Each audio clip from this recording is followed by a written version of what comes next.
Alright then, hello everyone. Welcome to another stream. Starting off just a little bit earlier today than normal. What am I doing? We're going to go in game very, very quickly in a second here.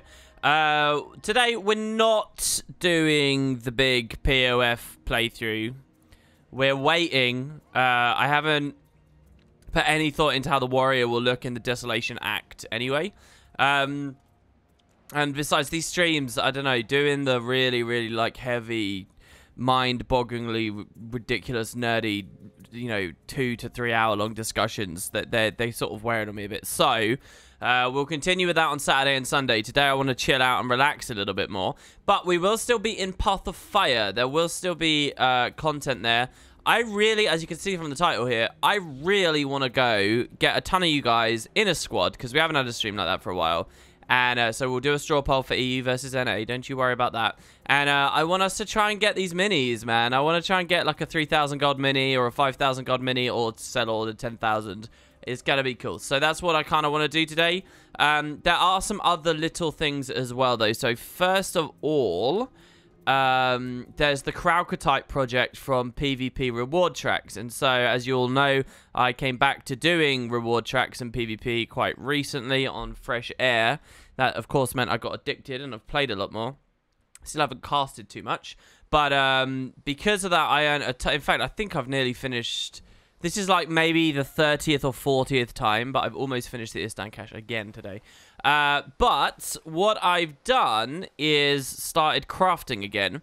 But I kind of want the money shot, the big moments to be here on stream. So that's what I'm going to do right here at the start. I know very, very, very few people even really remember or recognize that this was a project we were doing. So I'll just get it out of the way with here nice and quick and early before we do the intro and all that other stuff. So yeah. Hello, Zeromis. It's good to see you. Dusty, how's it going? Turtle Jesus. Turtle Moji. Do Turtle Jesus and Turtle Moji have, you know, anything going on there? You guys want to talk to me about that a little bit? But yeah, Pokey Freak, it's good to see you. Chuka, One Barriot, who got there really early. Lane Rachel, or Rochelle. Kalek 3, The Maxia, Guardian of Life, 91. Dark Grey Dragoon.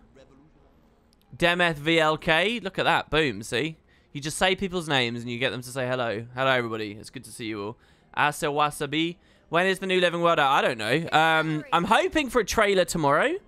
I don't know, I'm a weird person, I think, because I don't really see people feeling this way, but if anything, I get more excited about updates the longer it takes them to come out. You know, like, if there's like a long delay for this update, it makes me think, like, oh, there could be build templates coming. Oh, there could be... I mean, I had a huge list of all kinds of different things that I was hoping that they do. Oh, they might be about to do radical fixes to the economy. Oh, they might be about to do this or the... You know, and it gets me really, like, hyped and pumped.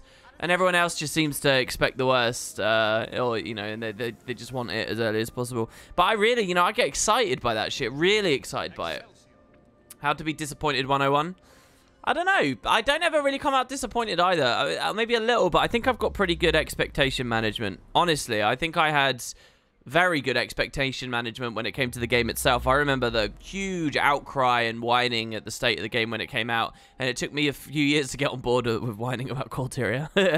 But yeah, I don't know. I don't think I have problems with expectation management. I don't end up throwing my toys out the pan if it's a little bit underwhelming. But all I'm saying is, in general, the longer something takes to come out, I tend to just, I don't know, it doesn't upset me. I guess that's the point. I just don't really get very upset by that. So yeah, anyway, let's see. You know, if there's, here's one way you can think of it logically. If there's a kink in the chain that causes, you know, some bug or something, as we saw with the bug in the system, apparently there's a bug, that causes the whole release to take a little bit longer to come out. If there's a kink in the chain, what you find is hopefully everyone else is left with free time to refine or improve or add to whatever they've been working on themselves. Do you get what I mean? So, like, you're going to see quality bump up elsewhere. Maybe not in this precise episode, but the episode that team is then moving to, you know, you'll find that they have a little bit longer to concept things, or, you know, you can spend that time efficiently. That's what I'm trying to say, you know. As long as they're passionate about what they're making, surely it turns into tangible, good stuff for the player base, surely. And I don't know. So maybe it's not all just baseless, but I think that there's actually a good reason for why I'm quite optimistic. Right, anyway. I'm looking for an artificer, and I constantly forget what the artificing icon is. This artificing icon with the mirror reminds me of Final Fantasy 12 so much. I don't know what it is, but that specific icon just feels so FF12y to me. That shaman said a lot of old models got updated lately. That's pretty interesting. Yeah, that is quite interesting. All right, here. So, artificing. Now, what's it called? Astral. So, there's two. Well, first I'll just go to the bank to remind you all. We have the Astral set, and then and each of these costs 50 ingots. 50 ingots is 2 full stacks of Krautkatite, because each ingot takes 10 Krautkatite. So yeah, it's 250 for one, and then, well, it's 500 for one stack. 500 turns into 50. So this is 2 stacks, 4 stacks, 6 stacks, 8 stacks, and on and on and on and on. You saw previously I crafted some stuff. This is just astral. After that, it becomes celestial? No, not celestial. I can't remember what it's called. Wait, where does it say the celestial compass comes from?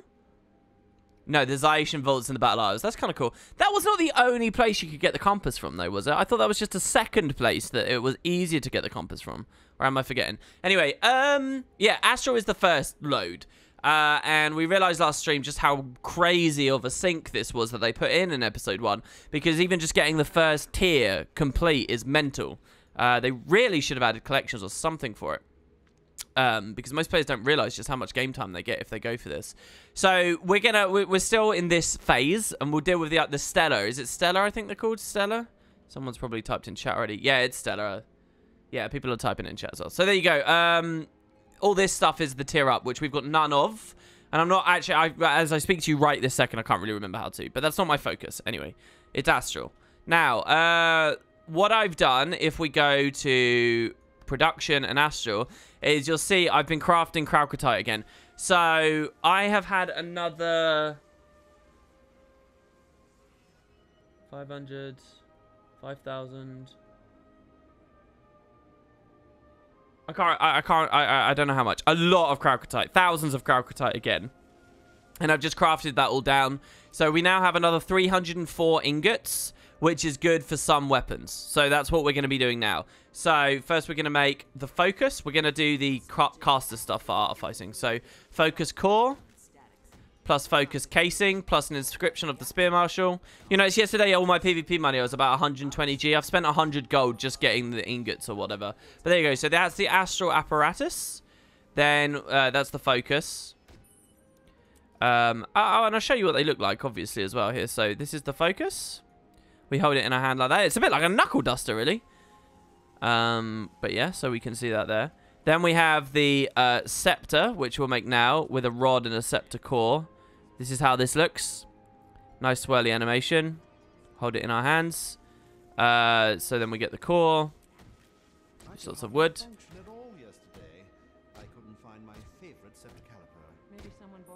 And voila, so that's the scepter. And then we have the staff, which we never crafted before either. And so here's the staff. Looks really good. I love the head of the staff. I think that thing's badass. The staff's it's quite interesting that two-handed are still just 50 and 1, and you know, it's not actually that much harder for the two-handed. I guess it's because the raw materials for the staff, shaft, and head is more than a focus core and casing. I guess that's where the difference is. But yeah, so we got the staff as well now. So now we can still, after that, make another 3 more. But I'm going to have to go on my engineer to do that. Don't hate me here, but I actually have no need for any of these exotic weapons, so I'm just going to salvage them down, get some dark matter, ecto, stuff like that. What's this? Chest of the Hero. Oh, I got that from looking at vistas for the LP, because it's Maguma Vista viewer today, which was kind of nice. Oh my god, guys, as well, another thing that I've been spending, I genuinely spent about an hour and 40 minutes waiting for it, but finally got it.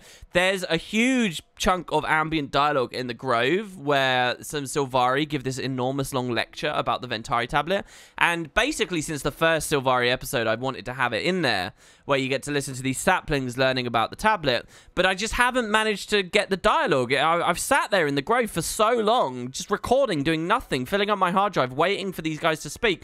It got so bad that, and when you speak to the NPC, he says, "Oh, what are you doing here? My lecture isn't until tomorrow." So I thought, oh, okay, maybe it only happens as the sun comes up in the day-night cycle. So I waited for that, and the day and nothing happened, and I waited for most of the day, and nothing happened. I waited all the way through the night, nothing happened, and so I was getting so frustrated. Like, what the hell? When does this thing occur? I started to believe it was maybe a tour guide thing, you know, where you have to speak to a sapling somewhere else in the grove, and they say, "Oh, it's time for my lesson," and then they go off and it triggers a dialogue. So now then I started pouring through Wiki, looking at every single NPC, seeing what their dialogue was, if you could trigger it, trying to see if it was listed as a tour guide NPC on the Wiki. You know, guide specifically for that. No, can't find it. And finally, about an hour and a half ago, I happened to be standing there, and the event happened. So I finally got it. That means that today's episode of the LP is going to be preceded by about 5 minutes solid. Not 5 minutes, more like 3-4 minutes solid of Sylvari ambient dialogue, as you hear a huge lesson and lecture being given about the Ventari tablet, everything, and how they interpret and stuff. And that is partnered with another short story from the devs, which is Cadia and learning to hate the tablet. So you hear the two sides. It's kind of cool. Anyway, what was I doing? An engineer. That was a big that's my big victory of the day so far. Here they are. They're all the way over here.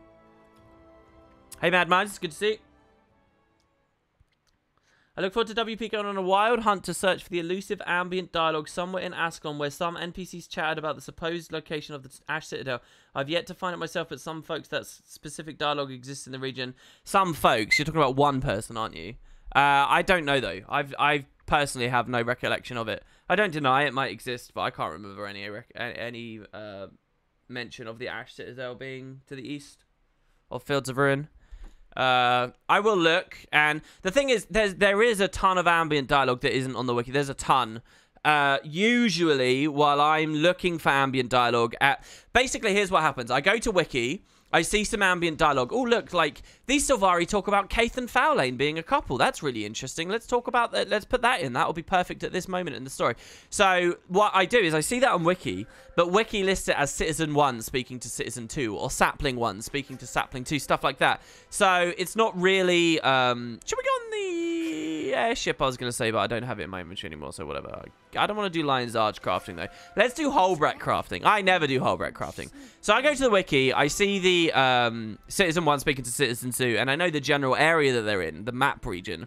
So I go there, and then I just have to stand around. I just pick 2 random NPCs that look like they might trigger dialogue at some point, and I stand there and I wait.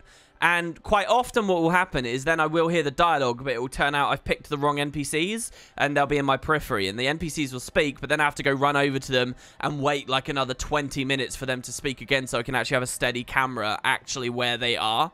And then they'll say it, and finally I have decent footage of it. That's what happens quite often, but it's not rare either that the 2 I picked, and I'm just standing next to them waiting, they'll start speaking, and what they talk about is not on the wiki. It's just completely undocumented information that can trigger, and rarely so, and no one's ever taken the time to... And you know, I'm not judging people for that. The wiki contributors are gods, and it's extremely difficult to do all of that, but it's happened many, many, many times. So maybe there's an Ash Legion thing there. I don't know. I've done all sorts looking into it. I think I talked about in a stream recently as well. One of the things that there was an initiative a long time ago. Someone mined all of the ambient dialogue from the client and then ran it through voice translation software and posted the results. But tons of it couldn't be detected. Lots of it bugged. Most of it was full of typos. It was difficult to interpret. You didn't know where it was. Things are packaged together weirdly. So, like, you could try and find that resource, Cossage, and Control F and see if Ash Citadel appears on there. But it might not. It might be under a different context or whatever. I don't know. What I will say is, of all the races so far, the Char is the worst for ambient dialogue. Sylvari's not actually that bad. Sylvari ambient dialogue triggers very, very frequently, very fast, and it's okay. But, like, for the Char, there's about a ton... Well, about a ton, I don't know what I'm talking about. There's a huge quantity of amazing Geheran Balefire dialogue and Flame Legion Citadel stuff. All from the Char here at Buliak Arsenal, and this is well documented by the wiki for what it's worth. This is not an example of a place that the wiki isn't conclusive, because mostly the wiki is good. But there's a ton of it here for the char. But these char, despite the fact that there is so much voice dialogue, these chars speak maybe once every like 15 minutes or something. And that's just barely anything at all. It's also in an area of the world where you notice there's no heart, no point of interest, nothing. So there's all this fascinating, awesome stuff that you just don't get as a regular player, really, because the odds of you hearing it compared with the odds of you even being there is extremely low. That has already appeared in the series, so that's good. But that's not strange for the char. That's in a lot of places with the char areas. They're all just very, very slow. The devs are very stingy about the dialogue when it came to the char, I think. At least for Diessa, Plains, and to a lesser extent the Black Citadel. I don't know about... I mean, Blaze Ridge I'm fascinated by. I really want to go to Blaze Ridge, because as we all know, Blaze Ridge was like the first or second map they ever made. And was in a release state and well polished and has all kinds of fascinating, weird, crazy shit going on with it. And my only opportunity to give you Blaze Ridge ambient dialogue is going to be a period of about 2 videos, because the only time you really go to Blaze Ridge is with the Ogre storyline. And that storyline, as we all know, they're extremely short, those stories with the lesser races. They're like, you could do them in a single video. They're the shortest chapter in the entire game. So I have barely any screen time to give you... to really go over this with a magnifying glass. So I'm really excited about that. You're talking about Fields of Ruin, and I don't even, you know, I've not even begun to look. I would guess it would be like Mithric Cliffs or something. I could imagine that being a lot like the Buliak Arsenal or something. I don't know. Ebonhawk will be quite fascinating too. I mean, this map's better because you got a lot of visual content here, if I remember. But, yeah. What story takes place in the Iron Marches? I don't really recall much story in the Iron Marches, if any. And here, Fireheart Rise, there's like 1 instance. That's it. Which is up here. And that's right in the last chapters of the game and is really weirdly thrown here. But that's like all you get here. At least when it comes to the dungeon, I can show the journey to the dungeon on this one. So we can get Fireheart content, at least from Frostgorge over. Is there any story in Frostgorge? I think there might be 1 instance somewhere. Isn't there like an instance down here or something, maybe? Living World will take us here, though. How much does Living World take you to Fireheart? Fireheart has got to be, in terms of story content, the rarest map. So few current events have ever touched this. So few of Living World touched this. So little or so much touched this. Crazy map. Anyway, I'm really distracted there. But this is a more casual, chit-chatty stream, so I don't really mind. Right, Astral Weapons. Let's finish this off. Weaponsmithing, I guess we'll go to, and we'll see what we have. Oh yeah, Iron Marches does have that little bit of Season 2 stuff, definitely. Yeah, and the thing is, so Cossage in chat says one of the worst bits in ambient dialogue recording is the kind of dialogue which only shows up in speech bubbles and not in the chat box, so you need to screenshot it fast or you miss it if you intend to record it. And then all that dialogue only shows up every 30 minutes or so between NPCs, but only if they're not killed or don't aggro. Yeah, I'm actually not looking forward to Season 3 stuff, and actually a lot of HOT, because at some point the devs, they didn't really do it so much in Corteria, but they do it a lot now. They give ambient dialogue to enemies. So, like, even this most recent release, if you're hanging around the Inquest over here, they are aggroable, killable mobs. And you have to stand at the perfect place where they don't aggro on you, won't get aggroed by other players passing through and killing things and messing them up. And you have to, like, stand just close enough. There's a really annoying one for me to get footage of in Gendaron, where I was trying to get some of the pirates at Brigantine Isle, but there was just nowhere I could stand without aggroing hordes of pirates, and also have a good camera angle of them. So yeah, that's definitely a nuisance. Hello, just says, I'm downloading the Guild Wars 2 client as you stream on my new computer. High quality graphics. Hey, congrats, man. There's nothing feels better than getting a nice new PC that can render your favorite games a little bit better.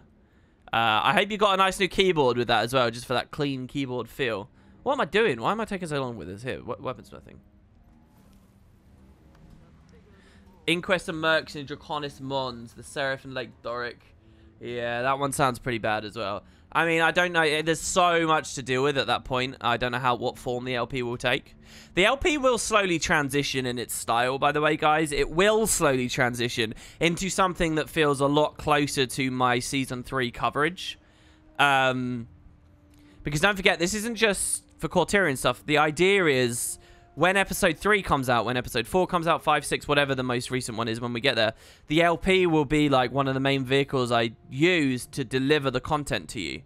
It won't be the only one, obviously. There'll be patch videos and there'll be highlight videos on features. And obviously, all of that will exist as well. But in terms of like story analysis and those story recaps that I was doing, that it will go that there will be some middle ground between the two.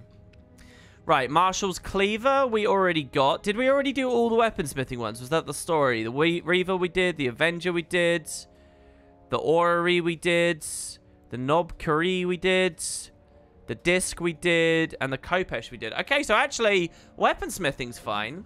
So I guess we go to Huntsman. I can't remember the last time I had to do Huntsman stuff. I'm pretty sure I'm not one, so we'll have to disable something. Oh, maybe I am still a Huntsman. Cool.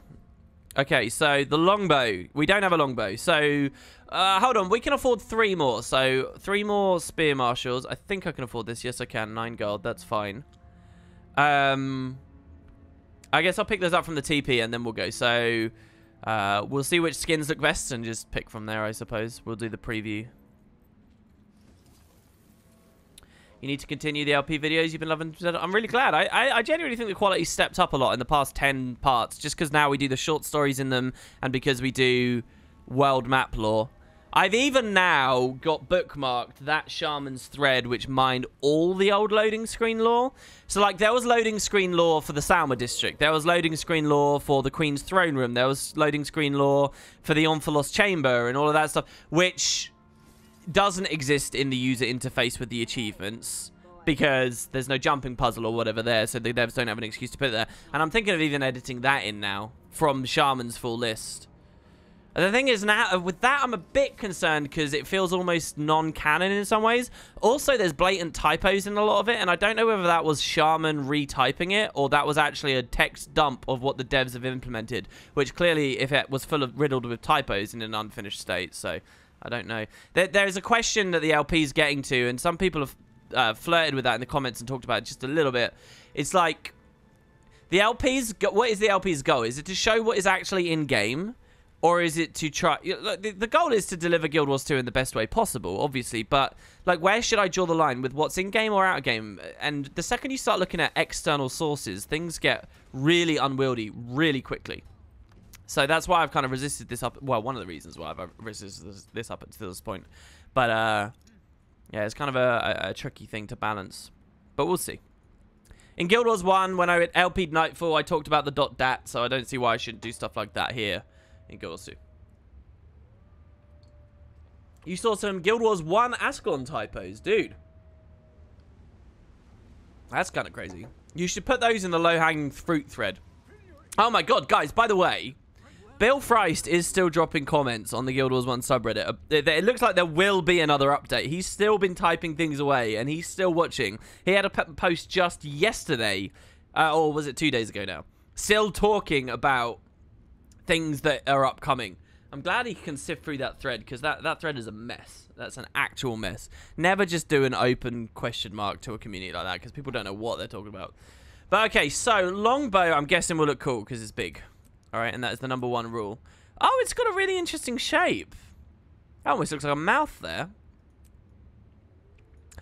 I reckon you could make something good out of this. So that's the longbow. Let's check out the revolver. Oh, it's quite... Wait. Oh, this is pistol. I thought this was rifle for a second. This one's already quite shiny and glowy. I wonder what that looks like when it gets upgraded to stellar. Do you think these have special sound effects? Doubtful, right? But okay, so they got that. Now here's the rifle. It's called the Cannon. Also pretty glowy. I like the idea that this chamber wouldn't have bullets in it. It's just got like magical, glowy, gooey stuff. It's kind of hilarious. So we got that. We got the short bow now. Probably just looks like the long bow, but smaller. That's usually what they do. Yep, basically. So there's that. The beacon, the torch. Let's see how you look. The thing you've always got to think about with torch is the kind of light it spreads as well. And then lastly, the harbinger, which is the war horn. Wow, that's a weird-ass war horn. I wonder what sound that makes. Right. Huntsman's always kind of tricky, actually, because you do get special sound effects on war horns, potential special sound effects on pistols and rifles, and potential bullet effects on these. And then longbows usually look pretty good. And light effects on torch. They've got like quite interesting stuff going on with this category of weapon. So what do you guys think? I'll let the first 3 that people say in chat will be the 3 we craft. Go for it, guys. Which 3 should we craft? Guild Wars 1 does not have more updates than Guild Wars 2. I don't know what you're talking about. Horn, torch, and then rifle. Okay, so someone said horn. You know, horn, torch, and then rifle is probably my bottom 3. Without any, like, sense of irony or joke. That is actually what would have been the bottom of my list, and that's exactly what you guys picked. So, good on that. Horn, torch, rifle. Okay, so horn. That's 50. Oh, no, we already had the horn. Oh, no! Oh, that's 2 whole reward tracks I just pissed away. Why did we already have the horn?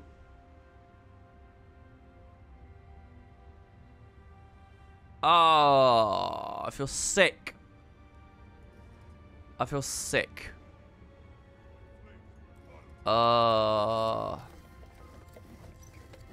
Jesus Christ. I'm going to submit a ticket to support. This is like when I put a queen bee in a monkey. This is like when I put a queen bee in a monkey, and I blame you, chat. There's the torch. We actually did that. And then the rifle, you guys said, right? Rifle. Well, pistol. Okay, and I've just confirmed we don't already have this as well.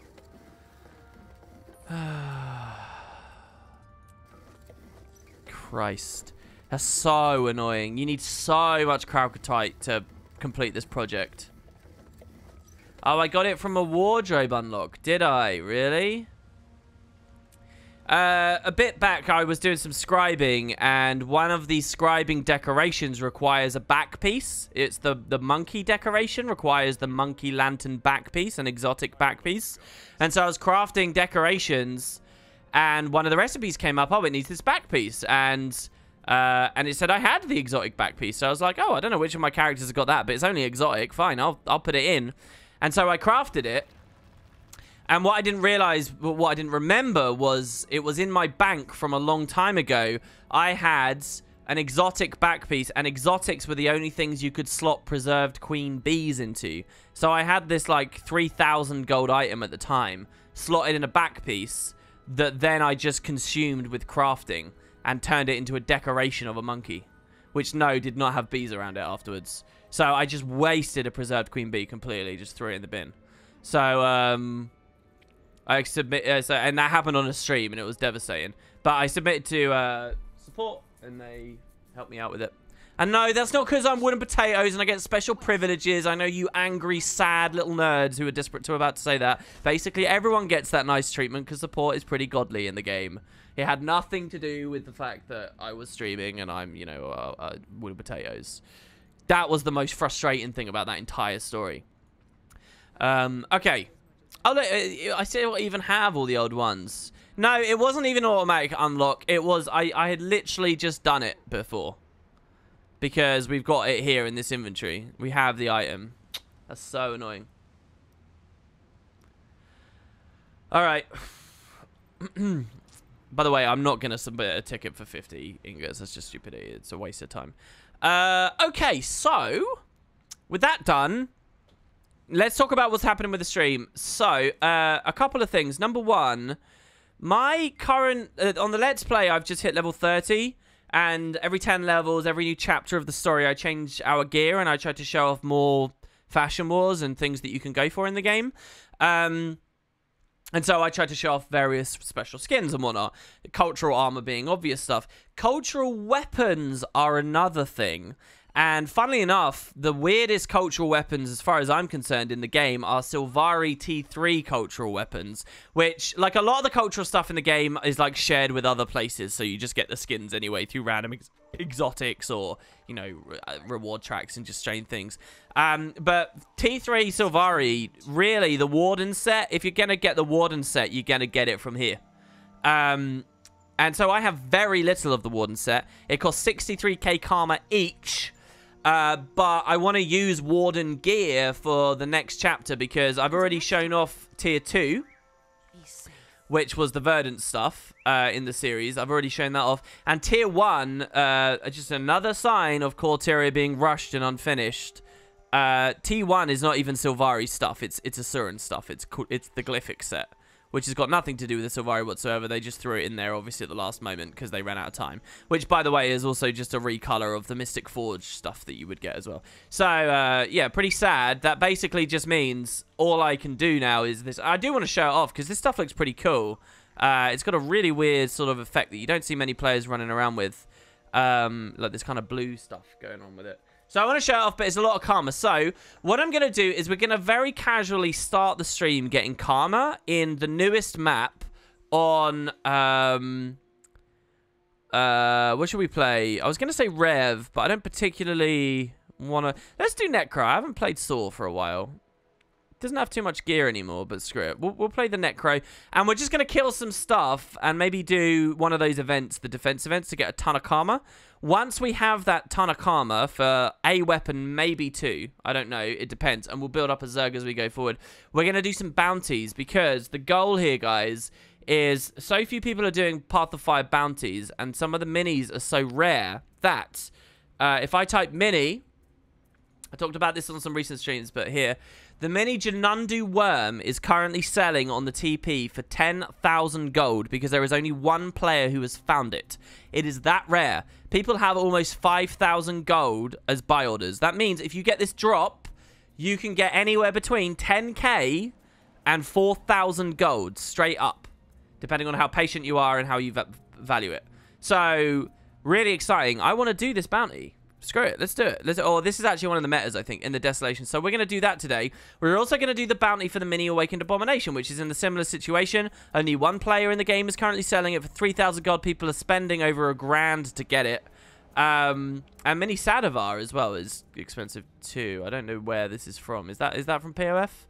But, yeah, that's what I want, guys. So we are going to try and earn ourselves some money. That means a big squad. That means lots of us playing together and going around doing some good Path of Fire content, which I feel has been missing a bit from the streams. I mean, we're doing the story at the moment, but group-based, endgame-based stuff we haven't done for ages. Bounties were also really fun streams and easy streams for me because I could just chat while killing things and making progress. It will also get me more funerary incenses and stuff, which I want for my funerary set, which, as you guys know, is another one of my projects in game right now. So, all of that said, we have to decide on a region of the world. What region should we pick? EU or NA? European or North American servers? It's up to you guys. So, I'm going to do a straw poll. Then I'm going to go make myself some coffee and intro the stream. And I want you guys to vote. Please only vote in this if you are actually intending on turning the game on and playing with me. Please do not vote in this if you're not actually remotely interested in playing it. I mean, as a viewer, there is going to be no difference whether it's EU Zerglings or NA Zerglings. There's no different at all. So please only vote and influence this if you're actually going to contribute. It's not, which is better, EU or NA. We're not about that, okay? So, yeah, there you go. There's the straw poll. Vote in that. I'm going to go use the toilet and make myself some coffee, and I'll be back in a second. I'll also tweet that the stream exists, and we'll go for the hunt. So there you have it, guys. You can drop questions and stuff in chat. I'll get to those when I come back. But I'll only be like 2, 3, 4 minutes. So see you guys in a sec. Let's do it. Vote in the straw poll.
All right, I'm back.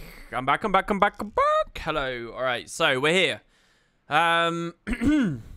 Let's see what we got. How's the straw poll doing? EU or NA? The results are EU winning. What a shocker. What a surprise. But not by that much. Really, not by that much. Almost enough people have voted for a full squad, though, on both regions. So that's kind of cool. It means no matter which region I go to, I can get a full squad. EU is winning slightly. I will leave the straw poll going, though. You will have the opportunity to continue posting that just while we get this bit of karma here. So I am currently already on EU. So I'm just going to create... If you guys want a karma farm just for a second while we wind this down and I look at chat, I've just created a squad. I'm on this character. I don't think I have any trinkets on this character currently equipped. No, but it should be enough to tag things, so I think that's fine. I'm going to go back now to Sandswept Isles and find some random mobs to murder to get myself up to about 50k karma, which will only take a couple of kills, realistically. So we will do that, and that should be fine. Also, so yeah, at this point, guys, let me... How do I... There you go. Join squad. Boom. All you have to do is type that. The text that's in blue... If you want to play with me, all you have to do right now is log in as an EU player, on an EU server, rather. You could be a North American person, but in the other place. And all you have to do is type what is written in blue in your chat box. That's it. Nothing else. Nothing, no more, no less. And it will send an invite and you'll join on automatically. I don't have to accept it. That's the magic of the infrastructure here in 2018. So there you go.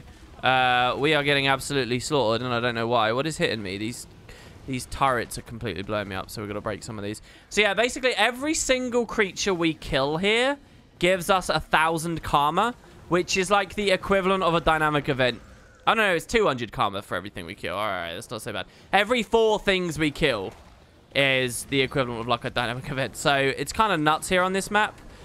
Really, truly ridiculous karma farm. So all we got to do is just find a place with a high frequency of mobs that we can tag to our heart's content. I'm also, for the sake of more tagging, gonna equip quad wells. We'll put the Well of Darkness there, just so that the lifesteal packets on that can count as tags for us as we charge around.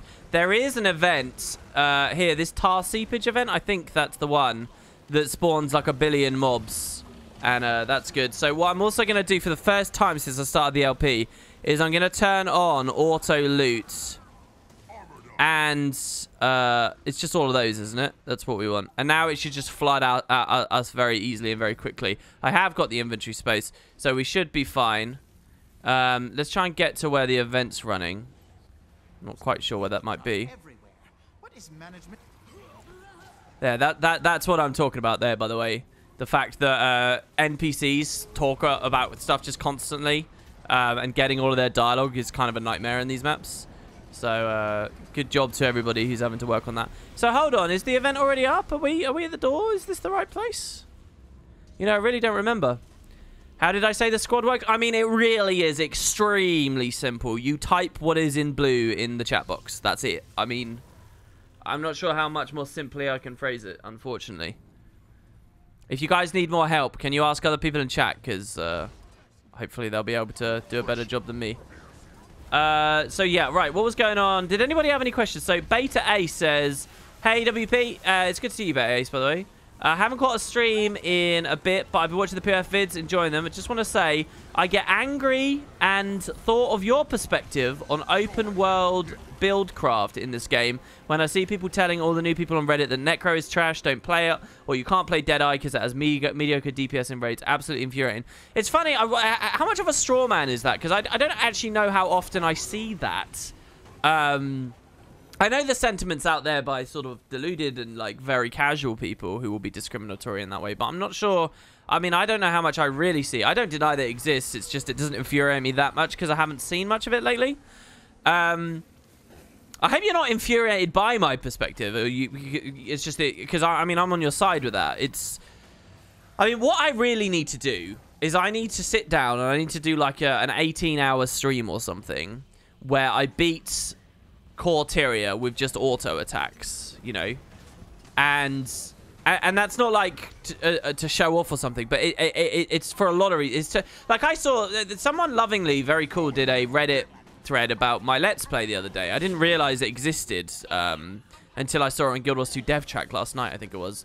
And I saw some people, everyone was being very nice, and I really don't deserve. I really wish people wouldn't do threads like that to a certain degree, because I don't sort of like the attention that comes. But I had a lot of people saying, "Oh yeah, I like what WP does, but I don't really like him."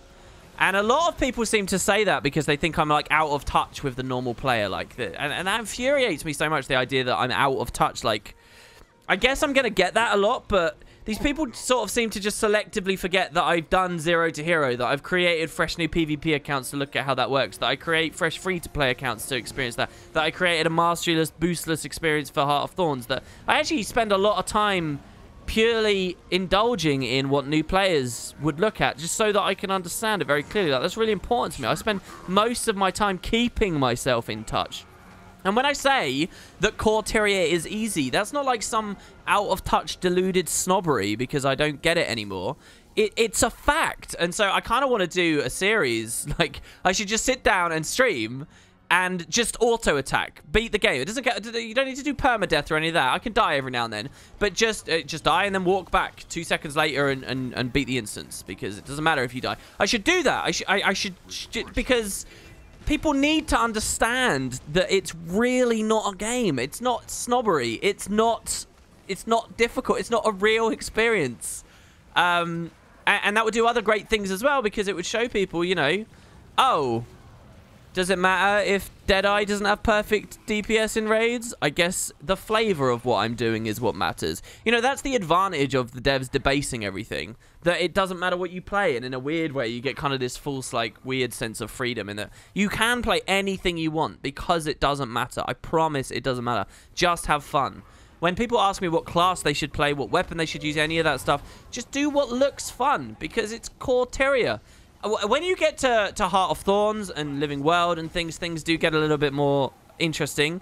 And honestly, that's what I think a lot of people should play quite early in their experience, really, because it's just so much better than everything else. So I'm not saying I have a hard and fast answer to everything, or that this discussion is the entirety of Guild Wars 2. But certainly when we're talking about ultra new stuff, you know, people looking for advice on what to play, come on, get a grip. Let them do whatever they want, because it doesn't matter. Anyway, yeah, I hope that you feel a kindred spirit there, Beta Race. What other questions did we have? You think that US is not doing so well because it's 9 AM on a Monday? Maybe. I have a mixed audience, but slightly more EU people. Yeah, I do think I have more EU people. Or at least people who come to the streams and are on Discord and stuff. It feels like it's got a bit more of an EU slant. Shall we do the Scrit event? This is actually really odd. Where is the Scrit right now? Hold on, because... Yeah, he's going to come through this tunnel, right? The Scrit event should be pretty good. So we'll come this way. So yeah, anybody who's just joined the stream, we are currently doing a poll for when we get to the bounties and try and earn some fat loot. That is over here. If you're EU or NA and you want to play, make sure you vote, because that will decide which region I actually play on with you all. So yeah. So I know EU won, but I have a support Firebrand, so you want to go to NA just for me.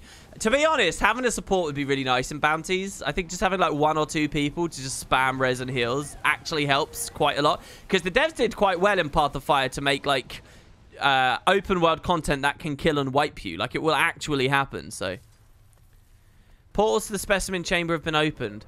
See, we missed it, didn't we? We totally missed the event. It was there. There was a Karma farm available over there. But, we didn't do it.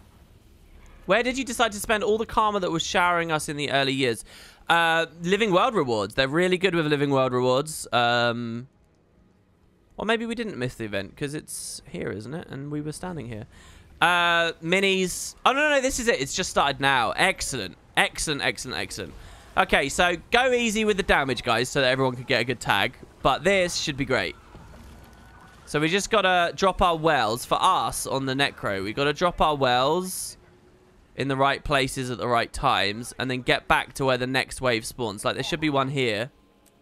Look at all the loot that's coming in on the right of my screen right now. Should be one. So I'm going to drop the Greatsword 4 here, because that will expand as a field. So by the time they spawn, we should get multi-tags. Excellent. When I go into Death Shroud, I proc a packet of damage and give myself retail for everyone I hit. So that's also good tags on Necro. I should probably equip a staff. Staff would be excellent for this. Probably better than great swords, I would think. This is a hell of a farm, guys. Yeah, Living World Rewards minis at the moment. I've actually farmed so much karma on this specific map. I'll tell you what, if the devs did it so that players would be on this map and the game would feel really active in contemporary content, it worked. I mean, I really farmed a lot. Let's just check. Do I even have a staff? I don't even have a staff. We need to get a staff as a drop so that we can use it just for tagging for more drops. Okay, guys? Okay, so let's blow these up. I know that visually this is the most engaging thing you'll ever see. Oh, God, this guy's using Sand Swell. That's hype. I should have gone into it because I could have got to these guys a bit better. I suppose Greatsword 5's not too bad for tagging either, actually. Back over here. What we need is a full Zerg of Scourges just using Sand Swells constantly. Because the cooldown's low enough that you could probably do some really ridiculous, like, daisy chain mobility stuff with that. It'd be quite hilarious. Can I Lich form and perhaps drop a mark or something? Oh my god, the frames are really bad. You guys... I wonder what the most frame rate costly... Oh, is it even a mark anymore? Oh, it's not even a mark anymore. Crap. I made a mistake in my LP then. I told people we'd get more marks outside of staff, but you can't, can you? Not anymore. Well, you can on dodge roll in blood, so I guess it sort of still counts that there are more. You can get the lesser thing. I wonder what the most costly frame rate is what I was trying to say. Composition is. Because remember, a big screen effect isn't necessarily... Like, a lot of you guys will just say, oh, it's clearly Scourge because of the shades and stuff. A big screen effect isn't necessarily the most FPS costly. I wonder whether minions are actually quite bad. I remember in World vs. World, minions used to be ridiculous taking gates down. Just because of the lifesteal and just so many little packets of damage. Just completely annihilating them. Have we killed too fast now so the waves aren't coming anymore? That's a thing. Oh, no, there is a wave. Or are they just from far away? I'm not entirely sure. I'm going to be a bit bad at chat right now just because I'm so desperate to be on the mobs as soon as they spawn. I'll be a bit better with chat a moment later, guys. Actually, screw it. It looks like we got a quiet time, so let's see what's going on. Oh. No, never mind. Yes, if you are an EU, all you have to do is type what's on blue there. That's it. And then you can join the squad. We have space for just 10 more people.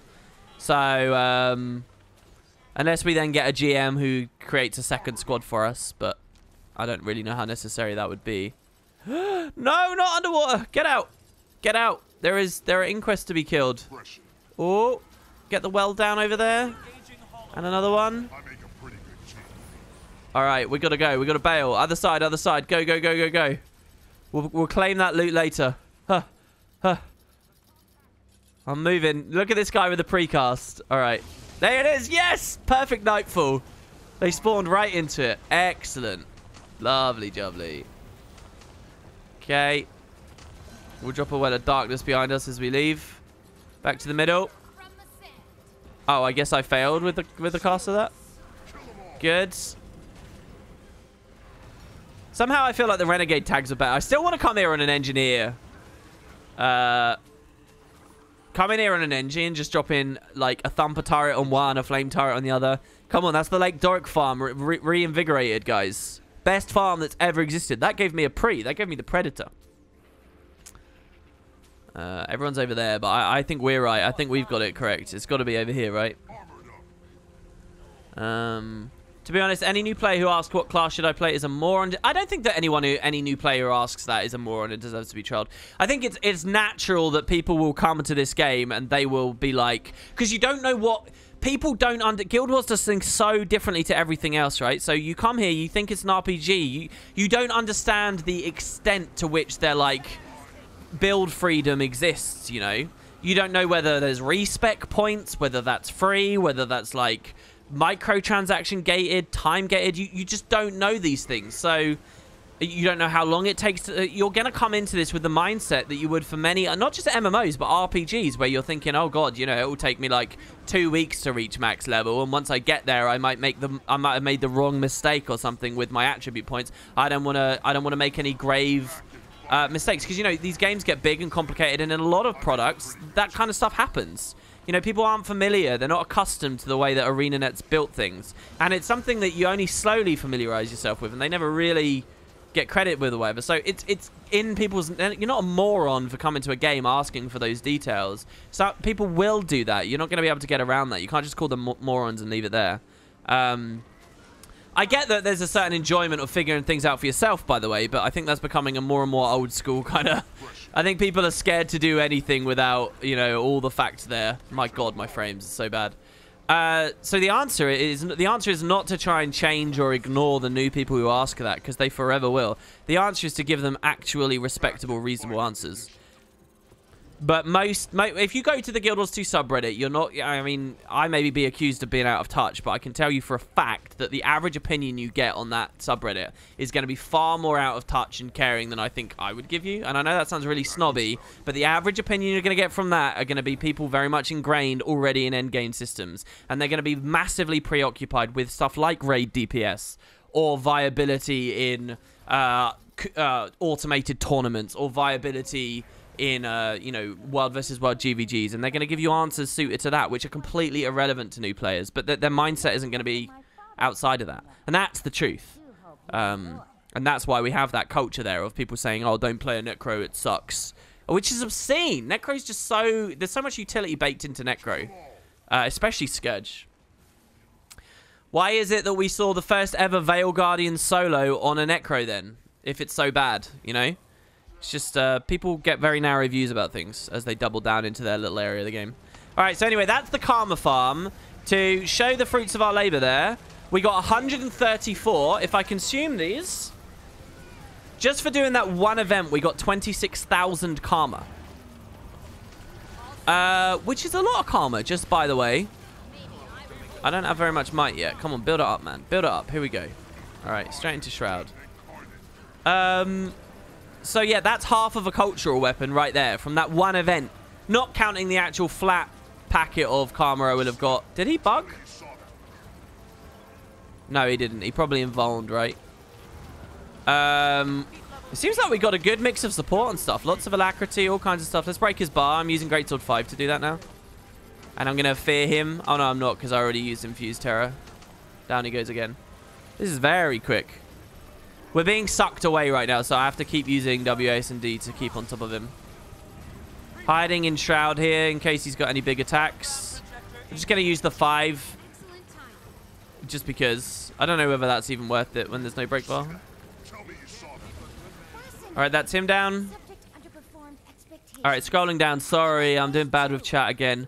You just bought Path of Fire and played the story and loved it. How did you like it? I loved Path of Fire too, man. I think it was really, really, really good. There are certain things in terms of repeatable endgame that Path of Fire missed, but in every other way, it's basically the best thing that Guild Wars has ever had added to it. I think that's a very hard opinion to dispute, by the way. I mean, it really is. You can medkit support me on EU. I saw a few people in PvP trying that the day it happened, and then no one did again. So I'm assuming that something about it isn't great. I'm assuming that it never overtook Firebrand. Poor Boots was so sure it was like going to be OTT. WP, a question for you, not necessarily related to what you've been chatting about, but I was wondering about how familiar you are with the lore threads that were developed in Guild Wars 1 but haven't yet been picked up by Guild Wars 2. For example, the Ampha from Cantha. Do you only remember stuff that has been carried over, or is your lore knowledge all-encompassing? My lore knowledge is not all-encompassing whatsoever. I would find it very hard to assess myself. So we fight 2 now at once, and then that's the end. I would find it really hard to... I mean, I know who the Ampha are. I know who the Jade Brother are. Really picky, specific details I might have forgotten. If you really want to know how much I remember of old stuff, you should watch my stream VODs of the Nightfall playthrough I did about a year and a half ago. Because when I was playing that, there was so much about the side quests and things that I was just reinvigorated by, and like, oh god, yeah, I forgot about that, or I forgot about this, or, you know, my perspective had shifted over the years. You've got to be really careful of that. I would say my retention for newer stories is much, much, much worse than my retention for older ones. I'm not sure why. Maybe it is just that I'm getting a bit slow. You know, the longer you're out of formal education, the worse you get, stuff like that, right? I'm not even joking there. That's the thing, isn't it? So, I don't know. I would say people definitely overstate and overrepresent me. There's two categories of people. The people who think I'm like some ridiculous guru, and they're completely wrong. And the people who like hate me for thinking I'm like some ridiculous guru, and will take every moment they can to like, I don't know, try and drag that down, which is probably healthy that people do that. But yeah, I basically I know things, and I rely heavily on the wiki to reinforce the things I know. You know, I've got a very good idea of what's on wiki and what's not. So wiki is a very good tool for me because I have a general sense that there's more knowledge out there, and I can find it on the wiki. That's how I describe it. Other people might not know there's any knowledge at all, but I like vaguely remember there's a thing about it, and I can go to wiki and get the solid details. Does that make sense? And that means that after the wikiing's been done, it looks like I know everything, but I don't really. It's just I have a vague recollection that, oh yeah, hold on, in an Empire Divided, didn't they talk a little bit about the Canthan written language? Let me go back to that. Didn't they say something about ritualists using magic before the gods even gave it to the humans? That's in the Empire Divided, right? Didn't they say something about assassins being a big part of the culture? I'll go back, you know, and I know that there's a wiki page that I can do that. But it's not just all in my head. I'm not like some savant.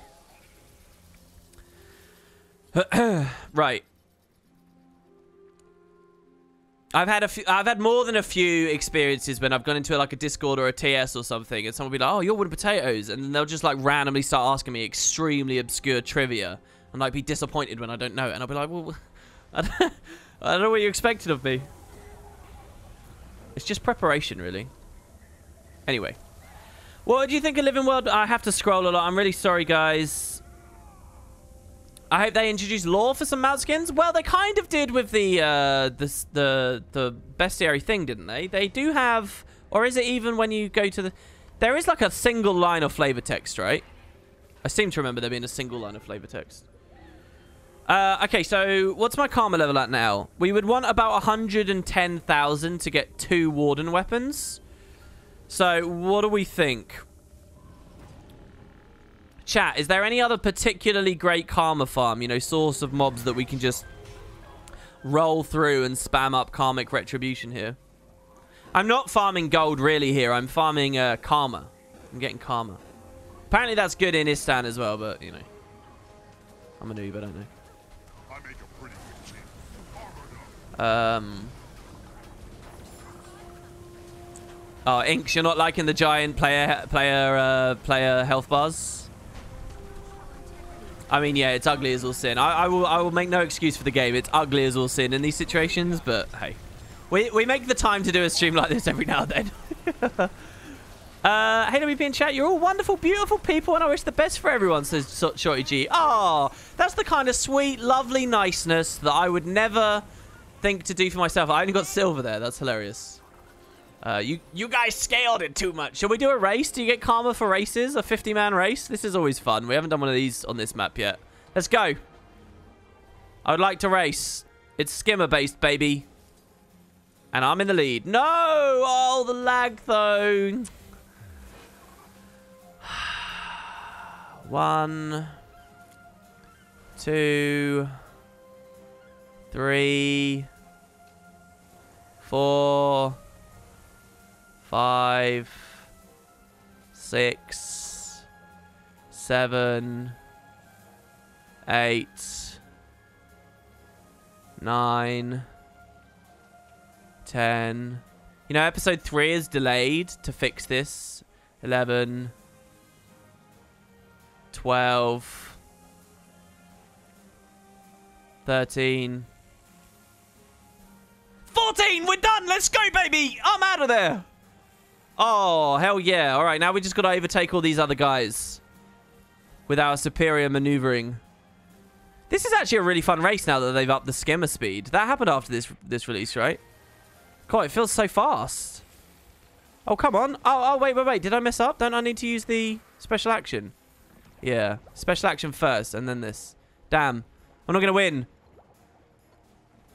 Wow, someone else already crossed. This suddenly feels way less leisurely. Leisurely.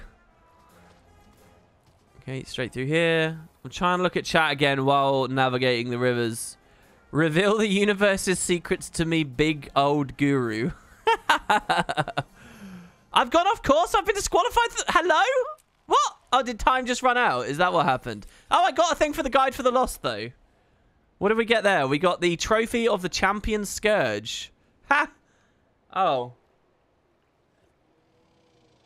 Well, how's my coffee already getting cold? How long's this stream been? Right, well, that was fun, wasn't it? Okay, seriously, lots of mobs. Where's a high mob density area? Usually when I'm on my own, I run around these kinds of areas and just kill, like, crabs and moa and stuff. Like on a rev, I just port from one to the next to the next.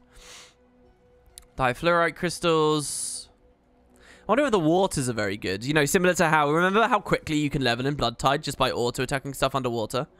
Because it all gives you the bonus XP. And there's, like, such a high density of mobs. Got some snakes. I don't know. We probably want... Oh, someone in the squad just got a Black Lion key. Seriously. Wow, as a drop. That's extremely rare, by the way. That's like... You're 3 times more likely to get a precursor or something nuts than that happens. So... you can either be really happy you got a key or feel gypped out of triple precursor luck. There'll be lots of people who are like, I've played for 7,000 hours and never had a pre, but they've had Black Lion key drops. And so that explains it all away. Look how slow we feel we move when we get off of this. Let's go up to this compound. Maybe there's loads up here. Yeah, we're on EU right now. When we do the bounties for all the money... we're going to look at straw poll. Currently I have a straw poll going. You guys can vote. If you want to play, please vote. If you're not going to play, there's no point in voting. Elite spec armor. Tempest got lightning shoulder. Weaver got water gloves. Oh, you think eventually we'll build an arcanist? Like after a really long time. The thing is though, an arcanist is like an elementless cast mage, right? That's kind of the idea. So... Their wrappings wouldn't be all elementy, would it? It would be a bit more, I think, some of the Asura electricity kind of stuff, right? If anything. So, that was some mobs. We've got security turrets we can break somewhere nearby. That's in the room. How long till this meta resets as well? I guess that's the next question. We could get back into the door farm.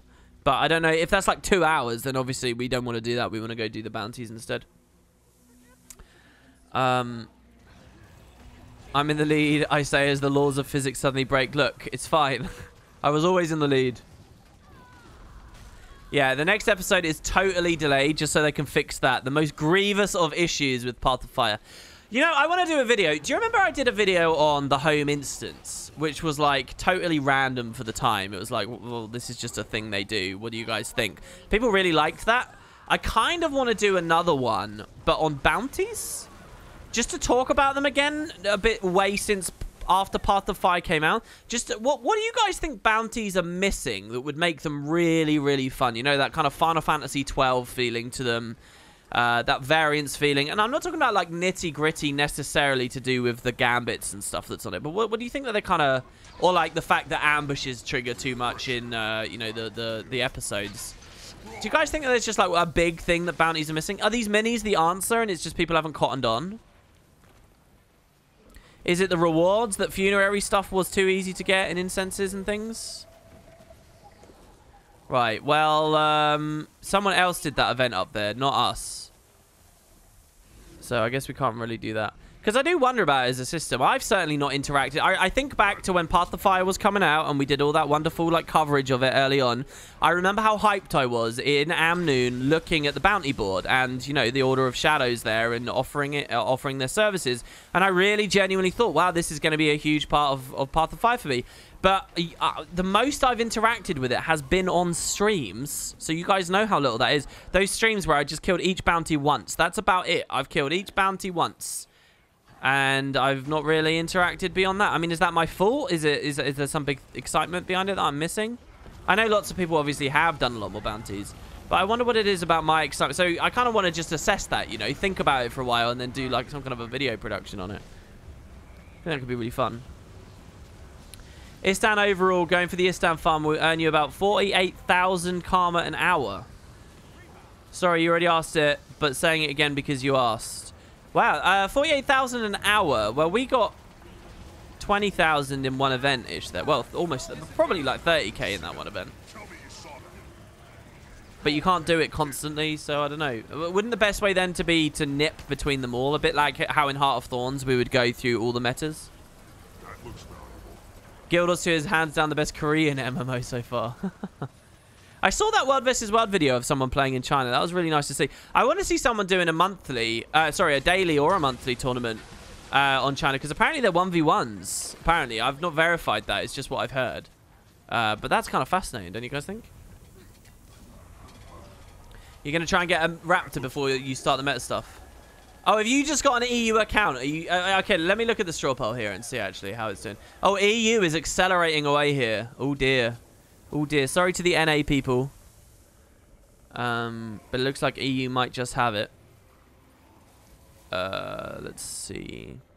By the way, I don't always let straw polls dictate this. If we end up doing lots of... I'm not saying we will now, but if we... On the occasions where we do lots of streams back-to-back that are Zerg-based... I tend to straw poll like the first, and then the next one I do the other region for those guys. So it's not like NA always misses out. It's just that, you know, EU gets first dibs because there's more of them.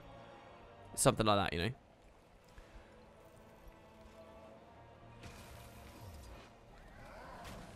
Bounties having some kind of unique reward that's repeatable. Yeah, I wonder if they had itemized the mount system and did like saddles and saddle upgrades and like reins and like an actual system for feeding your mounts. And, you know, that can be all cosmetic oriented or whatever, you know. If they'd done all of that, they would have had this plethora of new places with, you know, rare and uncommon and unique and fine and legendary and ascended and all that kind of stuff for all these new items, and that could have all been hooked into bounties, because there's something that kind of mountish about bounties. I feel, where, you know, bounties are very much like, okay, go to the board and then get on your mount and go to the new thing. So I don't know, I feel like they miss so much opportunities for new rewarding time in endgame for all these new systems with that. But now that they've missed that, I just don't know what there is really, you know. Legendary footsteps for mounts, as I mentioned on just yesterday's stream. I think I'm still excited by. Do you guys want to do some bounties on this map? I don't think I've ever done these bounties. Screw it, let's do these ones, because I genuinely don't think I've ever done these ones. So let's do it. Seneb the Desecrated. Hunt down Seneb. Seneb is all the way over here. Let's go for him. Here we go, lads. We're going to do Seneb. That'll be some karma as we slaughter our way through. This is a great event for karma as well, by the way. If you don't complete this event here, you can just keep killing the golems that spawn and collecting their energy cores, and only hand it in right as the time is about to run out. So you get like 15 minutes of just slaughtering golems. I've never spent the full 15 minutes doing it because I do it between PvP queues and I always get a pop between that. But yeah, it's very good. Wow, Ailsthese thinks that the funerary concept art was amazing, but the in-game is horrible. I love the in-game funerary. How good was this concept art that you think it's so much better? Okay, and the bounty is just nearby, I think. Here, by the way, getting this drop, the mostly digestive boots, amazing. This is a Guild Wars 1 reference. Elona's cobblers are probably deserving of more praise, considering the longevity of their works. Love it. Used to get those as drops in Nightfall. Yeah, I don't know whether that boss is really a callback to the Mark II. Do they do something more direct, or are they just reusing the model? Zed says, I think if you get rewarded after you found X bounties completed, I feel like you give more incentive, like the dungeoneering chest for dungeons. Yeah, I think the dungeoneering chest was excellent as well. People still don't realize how excellent that dungeoneering chest was and what a great system it was. The people being salty that rewards had been reshuffled prior sort of bagged down that entire series of updates to the game, which is a shame because the dungeoneering chest is absolutely the way to go. If you like dungeon for money in Guild Wars 2, it's a really varied, fun experience at the moment. Aside from the fact that it's old, generally substandard content, it's a good... The way that the rewards get you to move around it is very good. So he's super high up. So we're going to have to, like, spring her, aren't we? There's something really creepy and scary about this huge line of people following along this river. Like, really scary, actually. that just occurred to me. You know, you hear 50 people in a squad and you just think, oh yeah, that's a number, that's not anything crazy. But then you see them all on their mounts, and now they're all trying to foolhardy follow me and my moronic idea of how to climb to get to the bounty. No one's going to make it, though. Even if I find some obscure way climbing this tree, no one's going to make it. I'm not going to do it this way because I'm not going to subject everyone to doing that. I'm sure it's possible, though. Just by the way, I'm sure it is possible. We're going to have to go inside, around, and then up this way. Oh, that guy doesn't have a springer. Oh, that's a shame. Well, here, come this way. This is obviously the most logical. Let's do it like the Vulcan. Maybe some sort of system where you rank up as a bounty hunter as a long-term grindy thing. Well, Final Fantasy 12, I loved the way they did bounties there. And that was kind of the main thing, right? You were progressing as a bounty hunter and you were getting new ranks. But also, it's just that, you know, that's an actual RPG where the rewards that you were getting at each rung you cared about for the combat improvements and things, which Guild Wars 2 obviously can't get at level 80. So, I don't know whether that reward-wise is a very good game to look at. Plus, as a single-player RPG, it's got that kind of completionist aspect where people will want to do it just to complete it, but you don't get that so much with an MMO. I mean, you do, but not quite in the same way. All right, Seneb the Desecrated. He disappears in 10 minutes. Somebody's already triggered him. There he is. There's the big boy. There's the lad. Let's take him out. So what's he got? He's got Petrifier. Locks ice to turn to stone. Scorcher drops fire fields that damage and burn. And Restorer generates a curative field to heal damage. So here, by the way... Oh, wrong weapon. I'm going to just aggro the Awakened in the area for extra karma. I'm going to well from range because I'm a pansy. And now I'm going to move in. Oh, my days. I mean, you might say about the bounty system, here's a particularly valid insight. You might say that there's no point working on bounties because what is this? Is this actually good for the game? Like, look at the stream right now. Look at what you're looking. I'm going to turn squad join list off now because you guys have joined. Is this really all that? Do you know what I mean? Like, it is just a bit of a mess where you bring enough numbers and a couple of supports and you basically just use some abilities and you get through. Like, is this really the be-all and end-all of what Guild Wars 2 endgame should look like? For some players, you might argue yes, because, you know, the word casual is going to come up in that conversation, but I don't know, man. Right. There you go. One bounty done. And it was even daily. There you go. It was daily, guys. Oh, we get a big chest for that, do we?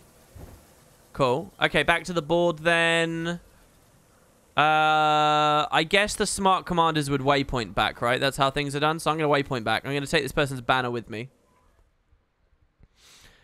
ArenaNet always misses out on stuff like that. What, the itemization stuff? I think the reason is that it's a lot of work to do. And they might not trust that it's as justifiably a good thing as maybe I believe it to be. And they might be right. What the hell do I know?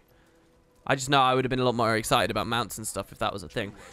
But it gets really complicated as well because mounts also have all the mastery integration, so it's like you don't want to create too weird of a confusing like layered system. I mean, the way that the masteries interact with mounts is extremely basic anyway, and I don't know, man. I don't know. That would be a weird situation where the masteries essentially actually end up taking something away from the mount system just because they're too scared to overcomplicate it, which I think is a very important thing to be scared of, obviously. You don't want to overcomplicate things. It will be an ambush anyway. Well, we were right. It wasn't an ambush. Or was it an ambush? It wasn't undead we were fighting. A meta game. Imagine something like a war system seen in many free-to-play games and even things like Adventure Quest and Dragon Fable back in the days where you do objectives to reach a goal with rewards at the end based on your performance and global performance. Thing is, doing performance-based stuff in open world is really scary as well. You end up in sort of the triple trouble to quartal culture, which was very toxic. Some of the most toxic stuff I've ever experienced in Guild Wars was with that. And I was one of the proponents of that. Is that the right word? I was one of the contributors of that in a way. Because, you know, I really wanted these bosses to be killed. But you had to have the right build. And you had to waypoint away if you died. And you had to make sure you were standing in the right place. And you had to do this and this. And you had to have the right food. And so you kind of... And I'm not saying it would automatically be as bad as that with bounties. I'm just saying you push the game into that direction. And is that a direction you want to push in?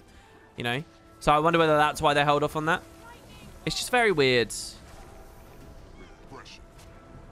It's peculiar and different to talk about. MMO design is so strange and weird compared to all other genres, I think.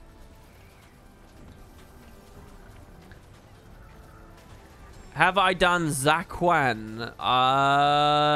Zakwan? I think I recognize the word. Can you tell ArenaNet to fix this DPS? Give me permission. Need to send you the... I have no idea what you're talking about, and I don't have a magic line to ArenaNet either, so no. What armor am I wearing? On this, it's a mix of lots of different ones. Probably the main thing that you're being surprised by and enjoying is the Chronomancer shoulders. The Chronomancer shoulders work, funnily enough, really well if you're trying to create like a Death Knight-y looking character. It's also the Abaddon Greatsword that you're looking at. Other stuff is alright. I think they're bladed legs. With those two, you'll be pretty much have most of the aesthetic down. You can have fun with the rest. You missed the Stormbow from Guild Wars 1? Why do you... It's in Guild Wars 2 now. You can get gold, turn the gold into gems, and... Wow, this golem is mental. The movement is crazy. And pick it up. I think they re-released it, didn't they? Oh, my inventory's full? Really? Already? How? Oh, we're going to have to salvage. Unidentified rares and things. Where are you? Save me. I suppose if I open those, they'll go away for good. So we get that karma from our daily, 4,500. We got another 50 built up. I know that if you get a stack, it's 50k, basically, if you get a stack. So that's good. Put the TP Express up there. Yeah, I got a lot of regular loot, not unidentified loot. So let's just drop all of that down. Good. And back to the bounty boards. Could you make a video and lie about some upcoming sync to make Ecto prices less depressing?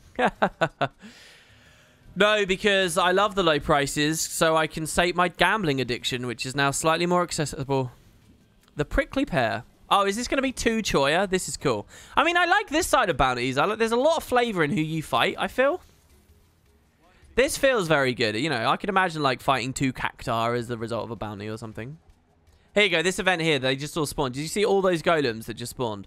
You just keep farming these over and over. You just tag golems in a big circle, and they drop power cores and karma, but you just don't put the karma into the mid. You don't put the cores into the middle. You just run in circles like so. And again, if you're playing something port heavy like a Rev, you can just zip through, killing, and just the karmic retribution just starts rolling in, and you can do this for 15 minutes straight. See, and then at the end, actually put the cores in and finish the event. I wonder whether completing the event means that it comes back slower or faster. That'd be quite curious. But yeah, like this. I don't know. Listen, when it's alone, it's a good farm. Of course, we need people to actually finish the things off. Seeing how they've already respawned.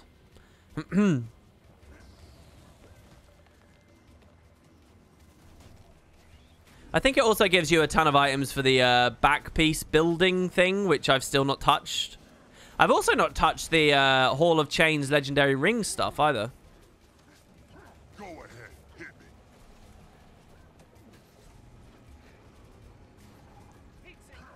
Okay. Let's pull this down. This golem.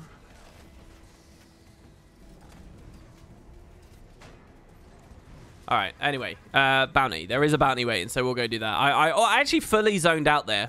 I started thinking about... that's so weird. That's so rare for me to ever do. I started thinking about how the next episode might have a raid release, and then I started thinking about, oh, how am I going to cover that as a raid release? I don't want it to be a nightmare, and then I was wondering if I was going to stream it and all these things. Hello, really love the LP of the story. Thanks very much, man. I really appreciate that. The 32 slot bag journey. Yeah, I haven't done the 32 slot bag journey. Each war could last 2 weeks with the top contributors. Got unique temporary rewards and a title. Basically mini seasons in PvE. Oh, I mean, if I understand anything from that, then I'm probably going to be a big fan of what you're talking about. You guys, you know, I love the whole seasons for PvE thing, in any capacity, big or small. WP, what are your PC specs? I find that my PC gets super overloaded, and I know that it's CPU intensive, but even that gets really annoying after years of playing. You probably just have your culling too high. If you ever have low FPS, just turn reflections, shadows, and culling down. Honestly, Guild Wars 2 is...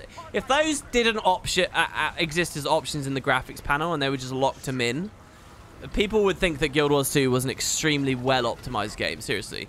Because they're the only culprits. Everything about the rest of the game is easy to run. So if you want more frames, just find the balance between frames and thingy. My PC's like 2 years old now, I think. 3 years old, CPU-wise. Maybe even 4. Right, that's another bounty, so let's go back through. Leyline Sands. There is going to be a legendary one on this map, right? Surely. Yeah, you can see the precise stats right below the stream. By the way, just pro tip, nearly every Twitch streamer and YouTuber in existence has that, so you very rarely ever have to ask. You can just use your own eyes and look. Vabis the Inquisitor. Hunt down Vabis the Inquisitor. Sounds white mantly. What? He's all the way over there again. Did we already do this guy? That's not the same. Is that the same dude? No, the other guy. No, that is the same dude, isn't it? Or maybe not. I don't know. We'll go have a look, see. We're going to cut through the place now. Why is the FPS so low? No, it's just that I have done nothing to cull settings away, and we're running around with a 50-man Zerg, so it'll be that. Oh, we get the speed boost even down here, do we? Oh, look. The Karma Farm one is in 15 minutes again. Right? In 13 minutes, that's going to come up again, no? So that's good. There's a lot of events here. They're all above us, though. I hope we will find an exit.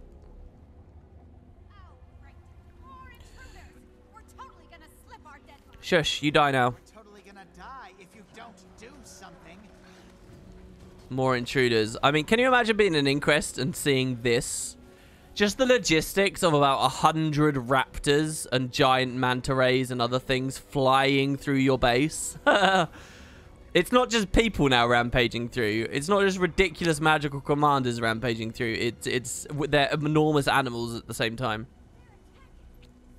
Yeah, it doesn't surprise me even remotely that a 10-year-old PC can run Guild Wars 2 fine. It really doesn't. If you think about it, the game may have released in 2012, but it was being developed and stuff. You know, early concepts for the kind of rendering that we're seeing here and stuff was well underway, like 2009. That was 9 years ago. So a PC around that time, they would have been aiming at systems around that time. Don't forget the earliest attempts for Guild Wars 2, they wanted to release in 2008. So, you know, if you had a really good PC back in 2008, it could probably still play Guild Wars 2 reasonably well here in 2018. Especially like core areas and stuff where they haven't pushed its limits. There's a lot of mobs here. I like the look of this. Lots of awakened. Oh. I overestimated the distance of my well there. Take that guy out. Come along over here. Oh, look at this. Oh, look at this. Oh, hello. Hello, Joko. We are ready for you. Imagine if the game had horses. That kind of mess from people would look horrible with such mounts.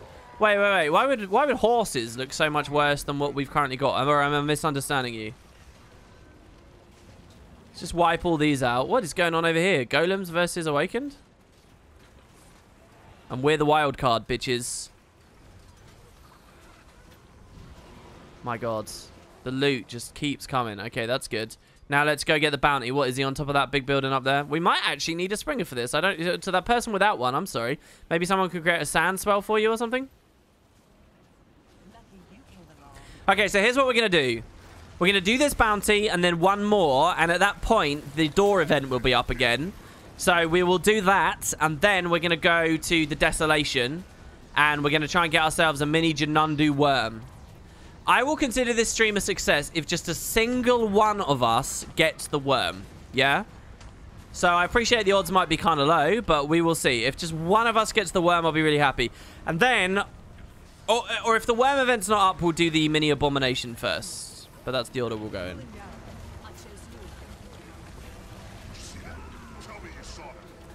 Yeah, I saw that. All right, so down you go for him. Back to the bounty board. See, Stummy says this game ran like garbage when it released. I don't remember it running like garbage when it released. I saw a comment about that. It was maybe something to do with one of the blessed things. Someone was saying, oh, all MMOs are terrible at the start. And then they went on, they waffled on about all these supposed issues with Guild Wars. But I remember some serious server issues for the start of Head Start that lasted maybe 6 hours or so, but it was server stuff. It wasn't like client-side frame issues and hiccups. Everything else from a technical level was perfectly fine and smooth and never had any issues with Guild Wars. And then very little downtime or maintenance time over all the years, as you know. I think people remember things a lot more severely or better or worse than they actually were in the end.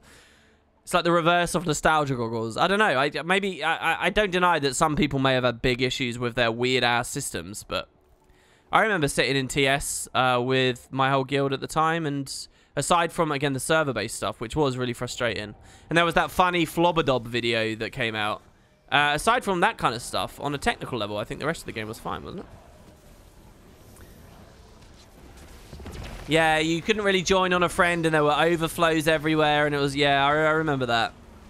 But it wasn't just that. I mean, it was that literally you couldn't log in for a while. I think the game went up for maybe 10 minutes, and we were in character creation and got kicked or something, and then it was down for, like, ages.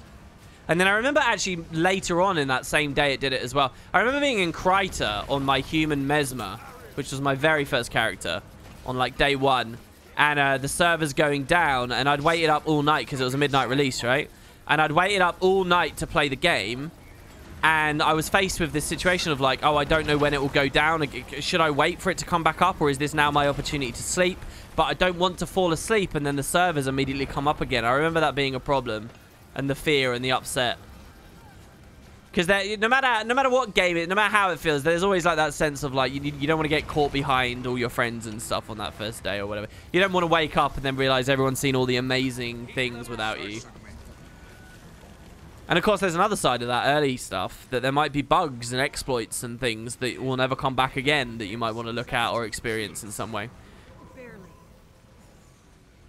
And I've told you guys my story about that before as well, actually, that I did find an exploit and reported it. It was a vendor in Blaze Ridge Steps that sold a random consumable, like bread or cake or something. But they sold the consumable to you for about 4 silver. But then you could sell it back to them for about 6 silver. So you could just... There was no, you know, quantity buy in the game at that time. So you had to spam clicks a lot. But you could buy a ton of it and then sell it back and then buy a ton more and then sell it back. And it was just an infinite money generator. And that was the biggest exploit I ever found in the early days. And like a good little boy, I reported it. And I never got a response or anything, but it was removed in a subsequent patch. Cammy for best character says, should have made sure to exploit it first. You realize they still ban you for that, right? That's like one of the most nonsense things I've ever heard. You still get punished. You can't exploit the hell out of something, then say, oh, here it is, by the way.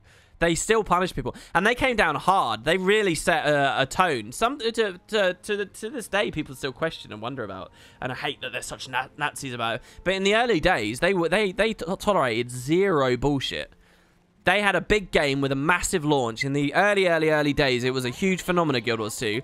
They had thousands and thousands and thousands of people playing, and they used that quantity to their advantage. And they said, fuck you, we don't need you. We don't need your individual, pissy, pathetic little account. You bot in our game, you do even the slightest exploit, even remote little exploit, they permabanned people hard. They really came down like a ton of bricks. And again, a lot of people still question whether that was a good thing to do, because some people got caught in the crossfire for some potentially not really the best of reasons. And was it worth it in the end? Well, who knows? I like the sentiment and the idea, though, of being really, you know, playing hardball very hard, because you scare people into not pissing around. You know, the opposite is what PvP is now. Now they don't have the quantity, so they've got no option but to forgive everyone who fly hacks and move speed hacks and win cells and all that kind of stuff. They have to forgive it now because they don't have the quantity anymore. They're reliant on those players. So we live in the other side of the coin now where they can't punish. And so back in the day, you saw everyone whining that, you know, high-profile streamers got banned and all this kind of stuff. And there was all of that crying that they were too hard on the player base. And nowadays, you see all the crying that they're not hard enough on the player base. It's the same game and the same developers and the same company. And it's really fascinating to see. That's the kind of weird-ass little insights and things you start to appreciate when you mono game for too long. And it's also maybe why I don't find myself getting so up in arms about the PvP forgiving stuff these days. Right. We could do this event with the golem here. That was the last bounty, I think, right? So we can do this golem and then go to the door. Yeah, look, even now people are talking about the crit ban in chat, yeah. I mean, that's the main one people think of, but there were others that were going on too.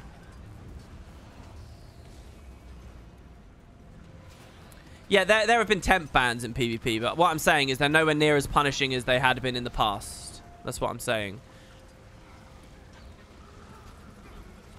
Wow, I like how since he scaled up, he actually nukes people with his attacks. That's kind of cool.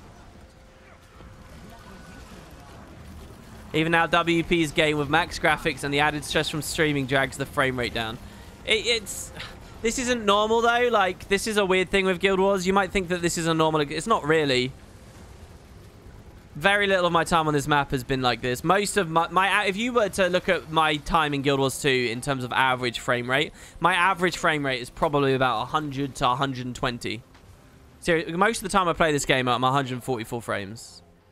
Particularly because I spend times in PvP at the moment where the arenas are really small and the game's very, very well optimized. Only Colosseum is a bit iffy. But those maps, especially if you just pull reflections away, which you never need in PvP, it's extremely easy to get high frame rate. So, you know, this isn't too common.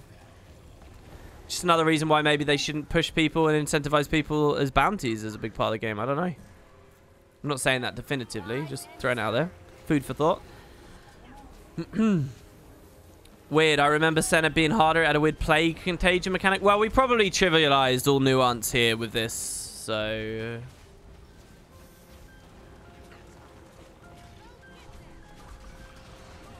I'm gonna get back to work, have fun. It was good to see you, Dead Zealot. Good to see you indeed. There you go, that's some more officers killed. So we gotta get to the door. The door is... I mean, that chest is going to be... Is that chest where we killed the bounty? Oh, apparently, yeah, this map had big kind of FPS issues just in general. Here we go. It's here. So, we've got 2 minutes, 30 seconds, and then it spawns. So, I'll just use this time to clear my inventory out again. Already got 97 karmic retribution from that, so that's great. So, that's another 25,000 karma. Just from running around doing the bounties and killing some odd stuff as we went. So we'll do this. Now we'll open these up. Damn, my coffee's cold and I've still got about a third of a mug. I'm going for it, guys. It's not cold, it's lukewarm, but it's not going to be very good. Here we go.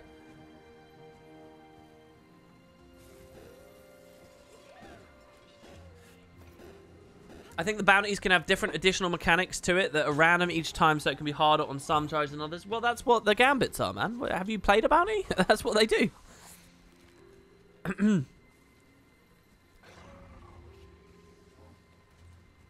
I like your optimism there, Philinor. Philinor just said, it's impressive though, isn't it? That Guild Wars 2 can still push the PC over the tipping point. It tells a story about this game's visual fidelity, aggressive animations, high quality player models, amazingly detailed big new maps. I love that optimism, but that is a very meme-worthy comment, my friend, because obviously you can have the crappiest thing. Like, if you guys go back and play Mass Effect 1 on contemporary hardware, it can still lag like a bitch. It's poor optimization is poor optimization, I'm afraid, and you would never say something like that about ME1, right? Sometimes games just don't do all that they can. I'm sure that it's very, very intelligent and well done what the devs are doing, but unfortunately a comment like that is a little bit too optimistic for my tastes. Yeah, tepid coffee. It's even a little bit below tepid, I must be honest. It wasn't very nice. And I spilled a little bit on my shirt, which is always annoying because that's going to dry later and look brown and I'm going to look like a proper scruff.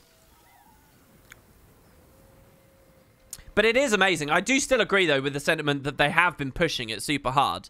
Whenever I do a video in Path of Fire and I show off certain well-known beautiful areas of POF, like the Jinn Sanctuary or even Amnoon Harbor and stuff, without a doubt, nearly always on YouTube, I get comments of people saying, wait, when did they upgrade the game's graphics? Like, just these, you know, random people who don't watch or follow the game well enough.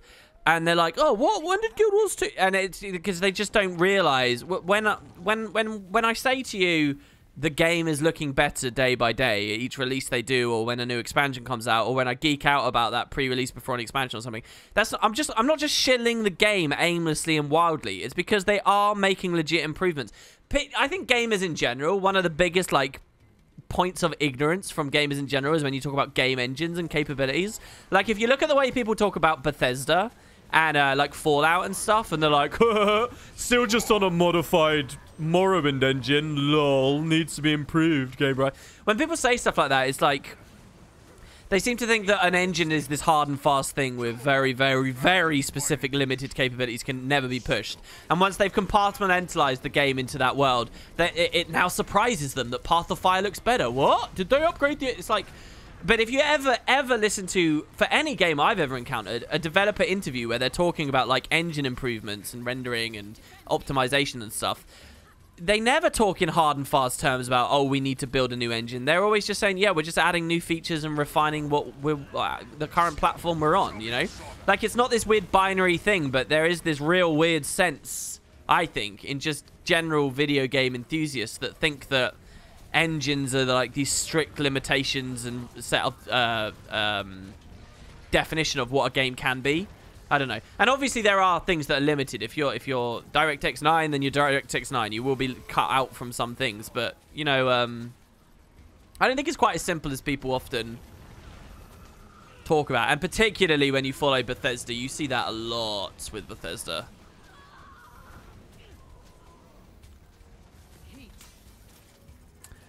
But it's true for Guild Wars as well, you know? Guild Wars 2 is just the Guild Wars 1 engine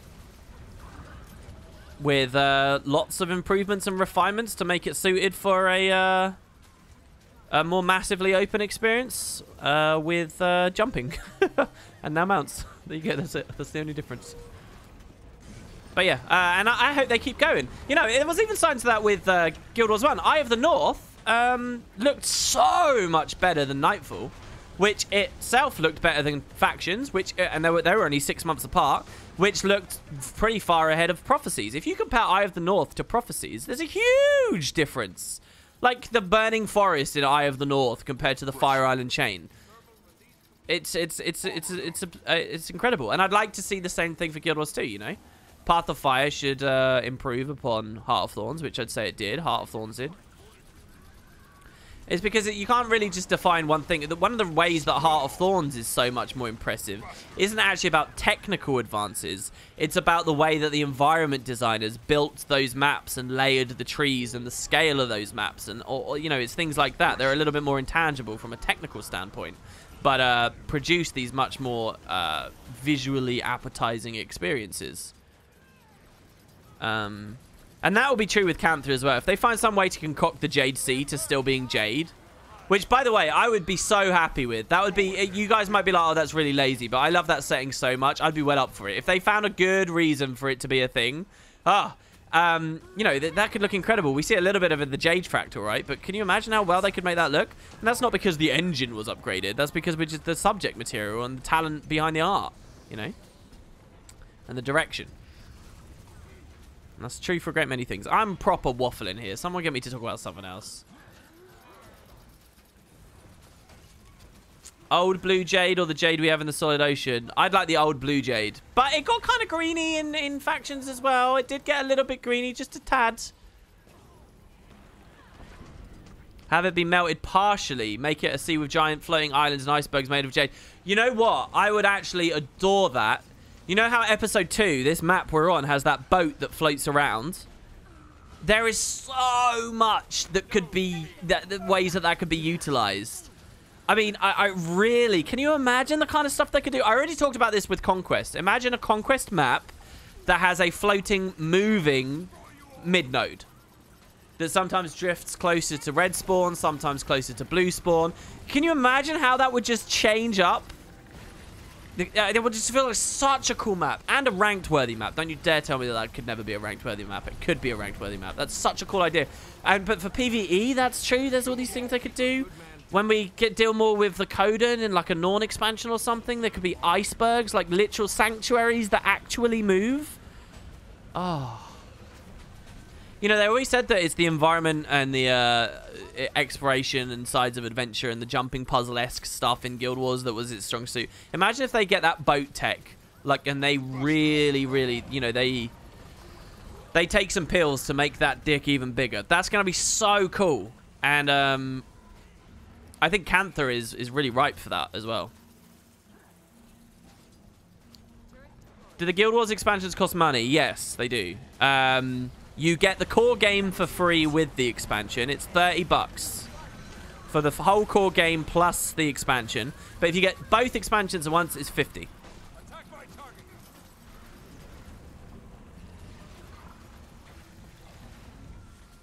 I'm being generous, sure. Guild Wars has optimization issues, especially when you look at the early days of launch. On the other hand, ArenaNet are invested in Umbra middleware that optimized the rendering of unseen objects on the screen. They say server-wise, this game's always been extremely good. I remember when Bill and SCW ported their servers over to Amazon or whatever to keep Guild Wars 1 going. You know, there were all these like fluffy articles that went up on the internet about, oh, Guild Wars 1 still being developed, Guild Wars 1 this, that. And I was reading the comments of one of them. Can't remember what website it was. But this was the comments of a generic MMO website, so not Guild Wars fans necessarily in the comments. And it was a guy who claimed to be in the industry, and he was a developer of some kind. And his comment was nothing but a very, very well-written and sincere long piece of praise for the Guild Wars 1 devs, saying, holy shit, you guys must have coded this by the book. This must have been immaculately made back in 2006. Or 2005 for you now in 2018 to just be able to wholesale dump it across. The odds of that happening are so low normally because everything's just such spaghetti code. I cannot believe you did that. That's incredible. You know, that's what the comment was. And so I think someone else even responded by saying, like giving some anecdote about how Guild Wars 1 was always well regarded server-wise as being very well optimized and coded and blah, blah, blah, blah, blah. I don't know whether that praise is misplaced. Probably to some extent it is, but you know, it's a part of this game's notoriety.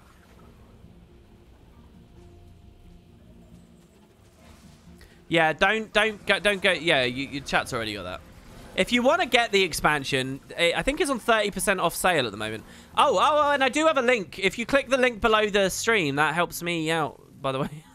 I'm good at my job, guys, I promise. So 193 karmic retribution. That's another 38,600 karma for wandering around using various necromancer skills. Thanks, ArenaNet. So we now have 130,000. We've almost got enough for 3 Warden weapons, which is cool. What mini is worth 5k golds? The mini Janundu worm. We're about to do the meta for it. Or it could be worth 10k gold if you wait long enough for a buyer. Also, it's not technically 5,000 gold. It's 4,800 or something. But it's pretty damn close.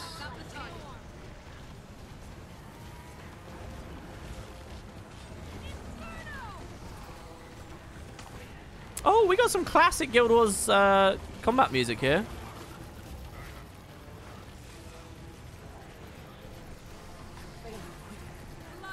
Chill out, guys. Is the internet not an international drug trade? What? Running 2 versions of this game during updates is actually an incredible idea, and virtualizing the servers and spinning up new maps was ahead of their time.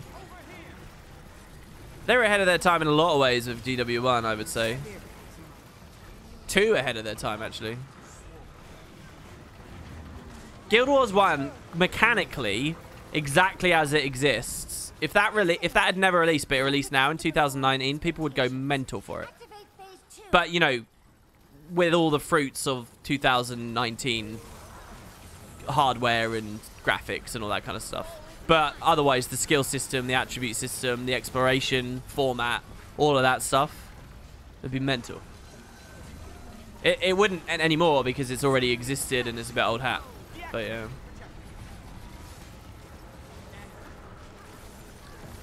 Well, actually, I lie. Prophecies is very empty and bare bones, so it probably wouldn't actually be that good. I take it all back. I don't think it would succeed. I take it all back.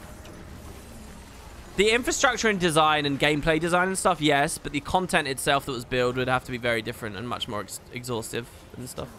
And it would need a lot more quality of life features a lot quicker. People wouldn't tolerate a game with no minis and no... Well, the no trading posts and stuff is interesting because I would actually consider that a feature and a core of its identity, not a downside.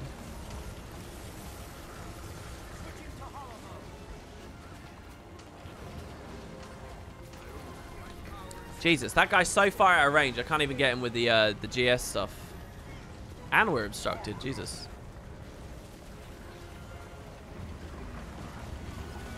Don't you guys think that screen shake adds so much to the immersion here? I think the giant Zerg combat like this only works for burn phases and very rare, so that it stays special.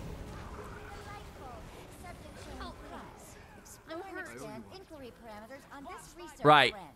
There you go. Okay, guys. So get your asses. Oh, wait, right. Yeah, this. Almost forgot. Never mind. We'll do this.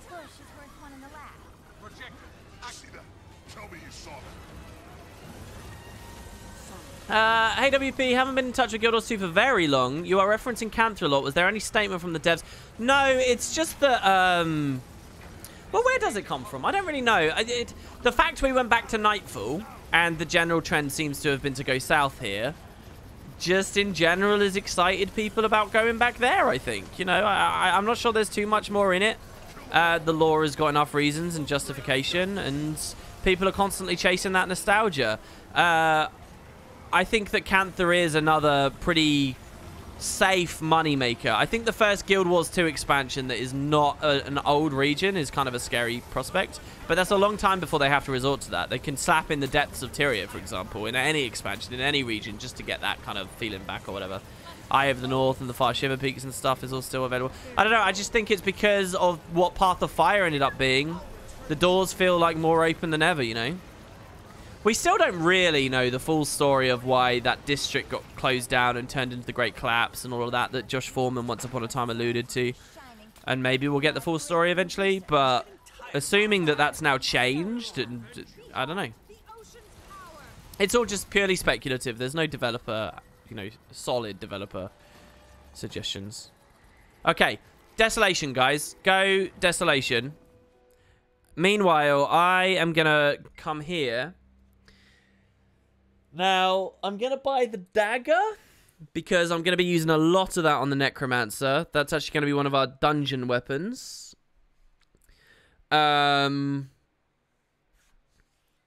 Staff is kind of boring. What else haven't I shown off on the series yet that might be fun for the next couple of episodes? Axe I've already shown off. Warhorn I haven't shown off. And the Warhorn on this is kind of interesting. It's like a... it's a Venus flytrap. So hold on, let's just see. So Warden Dagger. Oh, it's 63k. Oh, why did I think it was 53k? Crap. Okay, so we can only buy 2. Oh, we already have the Warden Dagger. Alright, so that helps. The Warden Axe, maybe? What else do they get? Underwater stuff, we can say screw it to for now.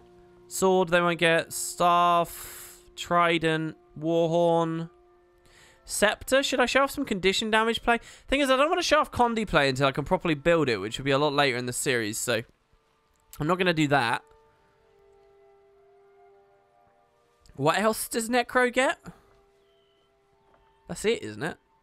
They're not that spoiled for choice. Focus, what does the focus look like? Such a small thing. Alright, the Warden Focus, I guess we'll pick that up. Focus and the Warhorn, I suppose. There you go. So there's 2 more cultural weapons. Yeah, you can see that. You can actually look in the hole. It's got like a mouth there. It's kind of crazy. Right, so yeah, we got the two T3 things there. It's such an expensive set. I might put my mini gathering on hold and get this instead, actually. I don't know. I wouldn't be sad to get a warden thing from an automatic unlock, though. I really wouldn't. Getting a warden thing would be fine with me. Because 63k karma is a lot. Farewell. But hey. Alright, so now that we've done that, I'm going to stick on on Reaper just because it's very sturdy for the Jinundu thing. Oh, is cultural weapons cheaper in World vs. World as well? Because I know you supplement it with badges. In my opinion, Guild Wars 2 is still dealing with the Guild Wars 1 content, as long as not every continent has been revealed as part of the story between the two games. The moment we got all the other places we can covered, we can actually go into pure Guild Wars 2 story. I think that's a very naive perspective, but a lot of people have it, so that's fair. Oh, I can't do the Reaper there because I've never been there on the Reaper because this is just a random PvP character I made, but nonetheless boosted to 80 to farm karma between queues. So I can't do that. Who else is sturdy? Do you know what? I'm going to play my main and I'm going to heal. I'm going to make sure that we can survive this stuff. I'm going to do Arcane Staff Resbot action. Whoa, I'm watching you on Twitch and watching your latest episode of the LP, which is the best series on YouTube. Thank you very much, Podo. That's very sweet of you. Jinundu just started on my map, says NG Larry. Shit, am I late? Damn it. Is that event's not on a timer, though, is it? It's just an event chain. It's not necessarily... God, the world is so big now. I moved the map way too far away. So we go to the Lair of the Forgotten. I'm pretty sure that this is the thing. What's the odds that this map is capped? And I'm not going to get into it. People might have to join on my map instead. The squad might be full Genestis. We will see. Hopefully it's not. Oh, look, look, look, look. It is. It's not good. It's not good, guys.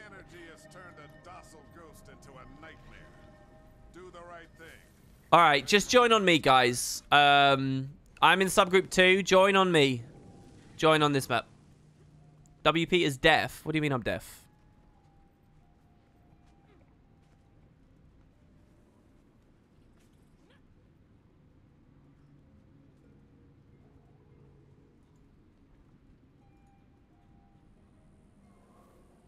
NG Larry says, I'm not in the squad, sadly. There are a few people here, though. Well, maybe I'll go into your map, NG.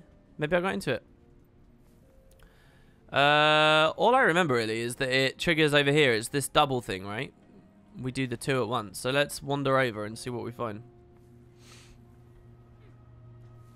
Oh yeah, the Path of Fire music boxes. I forgot about that system. That's from opening Buried Treasure, right? Here you go. Jinundu Rising. The Forged Firebase and Fort Huda overlook a continual battle for supremacy in the Shattered Ravines. That is the meta. Oh yeah, I should equip some utilities. Should make sure my build is actually a thing. While everybody gathers up, I guess. That's fine. So let's go... I'm actually going to go Eye of the Storm here. Because I think that the AoE stun break is probably really useful in world bosses. When, like, if a big fear hits the entire Zerg, I can at least save 5 of us. We'll go the Regen and Vigor. We'll go Elemental Bastion. We'll stay with Soothing Power. Evasive Arcana is fine. That is fine. Alright, yeah, we're good. Now, checking over here. We're actually on pure Magi's now, so that's kind of nice. We'll take Wash the Pain away. Fastest Recharging Shout. Frost Aura for extra damage mitigation. Reflects. Rebound. All shout, baby. The only thing I'll maybe consider is swapping this for Ice Bow for Break Bar assistance. I will do that, actually. Okay. What is going on now? You get them from the specific branded, awakened, etc. chests, such as the one found at Ender Jumping Puzzles and stuff. I'm gonna have to look that up. That might be a fun video spotlight. Accelerating. Feel the burn. Oh, we're being sieged. So what triggers this again? It comes from a while away, right? You basically had the Jinundu patrol down, don't they? So these big barriers just mean you can't enter the areas. Just so that everyone understands, we have this barrier around this area with the awakened outpost, and we have another one at the forged outpost over there. And you need a WP won't ever look here, says Elodus. Ib al Nadim. Where are you, Ib al Nadim? God, I can't find you. Oh, hey, Tidal! Dude, it's good to see you.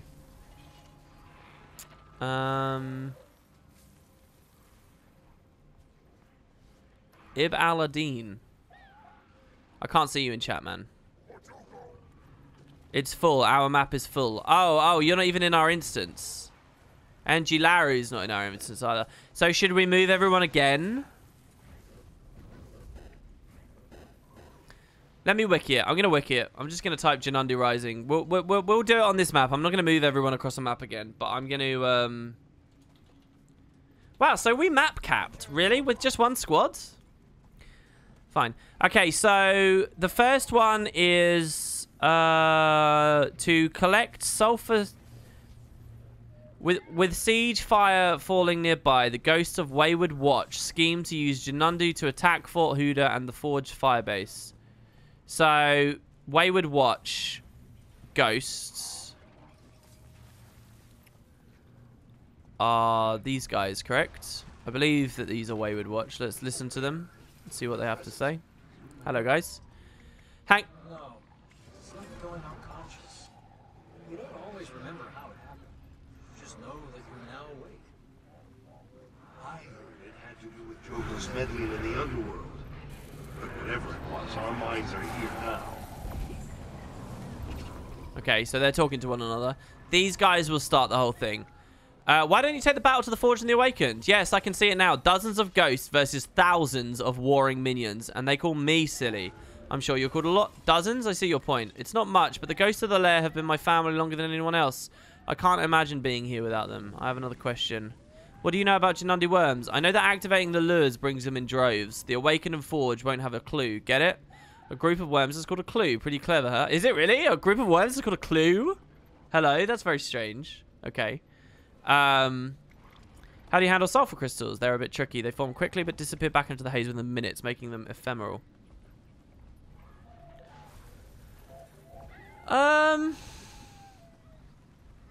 It's about to start if they start talking. Well, yeah, so what? We just have to wait here for them to start speaking?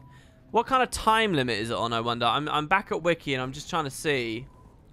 Prior to the events, they do have a conversation. One thing Wiki doesn't list, but it would be a huge initiative and a lot of work for Wiki to list this, but would be a rough cooldown on event cycling. That would be really useful. You could even do rough cooldowns on ambient dialogue cycling. Can we follow some ghost leaders to the curator? Please? I wish, but no. Our friends are near there too. They should make horrible history games so we get double the education, and WP should let's play it so it's triple. Yuendo, 8 minutes ago, says Necro gets £5. Thank you very much. Right as I turn off the Necro. Thank you, Yuendo. It's good to see you, man. Also, Podo Pilgrimin gave Amazon Prime.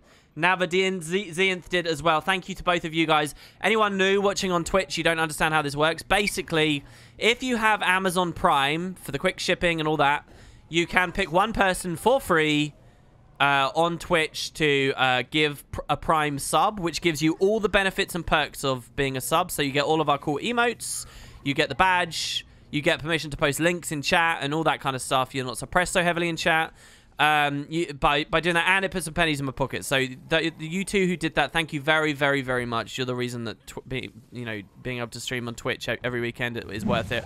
Thank you. To anyone else interested, you can. It only takes literally like 2 seconds. There's a button near the video player. You just click it, and in like a moment later, there you have it.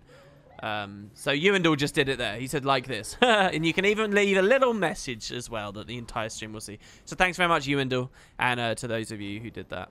I don't really know what to talk about or do except just chill and plug myself while we wait for this to trigger. They do have some event time and stuff. Yeah, one of the best things, guys, if you're in game, if you're playing Guild Wars 2 right now, one of the best things you can ever learn is to type /wiki and then ET. That's it. Try it. Try it, guys. I promise it will blow your minds. That's all you have to do. Type /wiki space ET. Thought he was insufferable when he was alive, spending eternity with his ghost. Yeah, I said out loud, oh, I don't know what to talk about. And Spectral Solid's response in chat is to just say, speculate.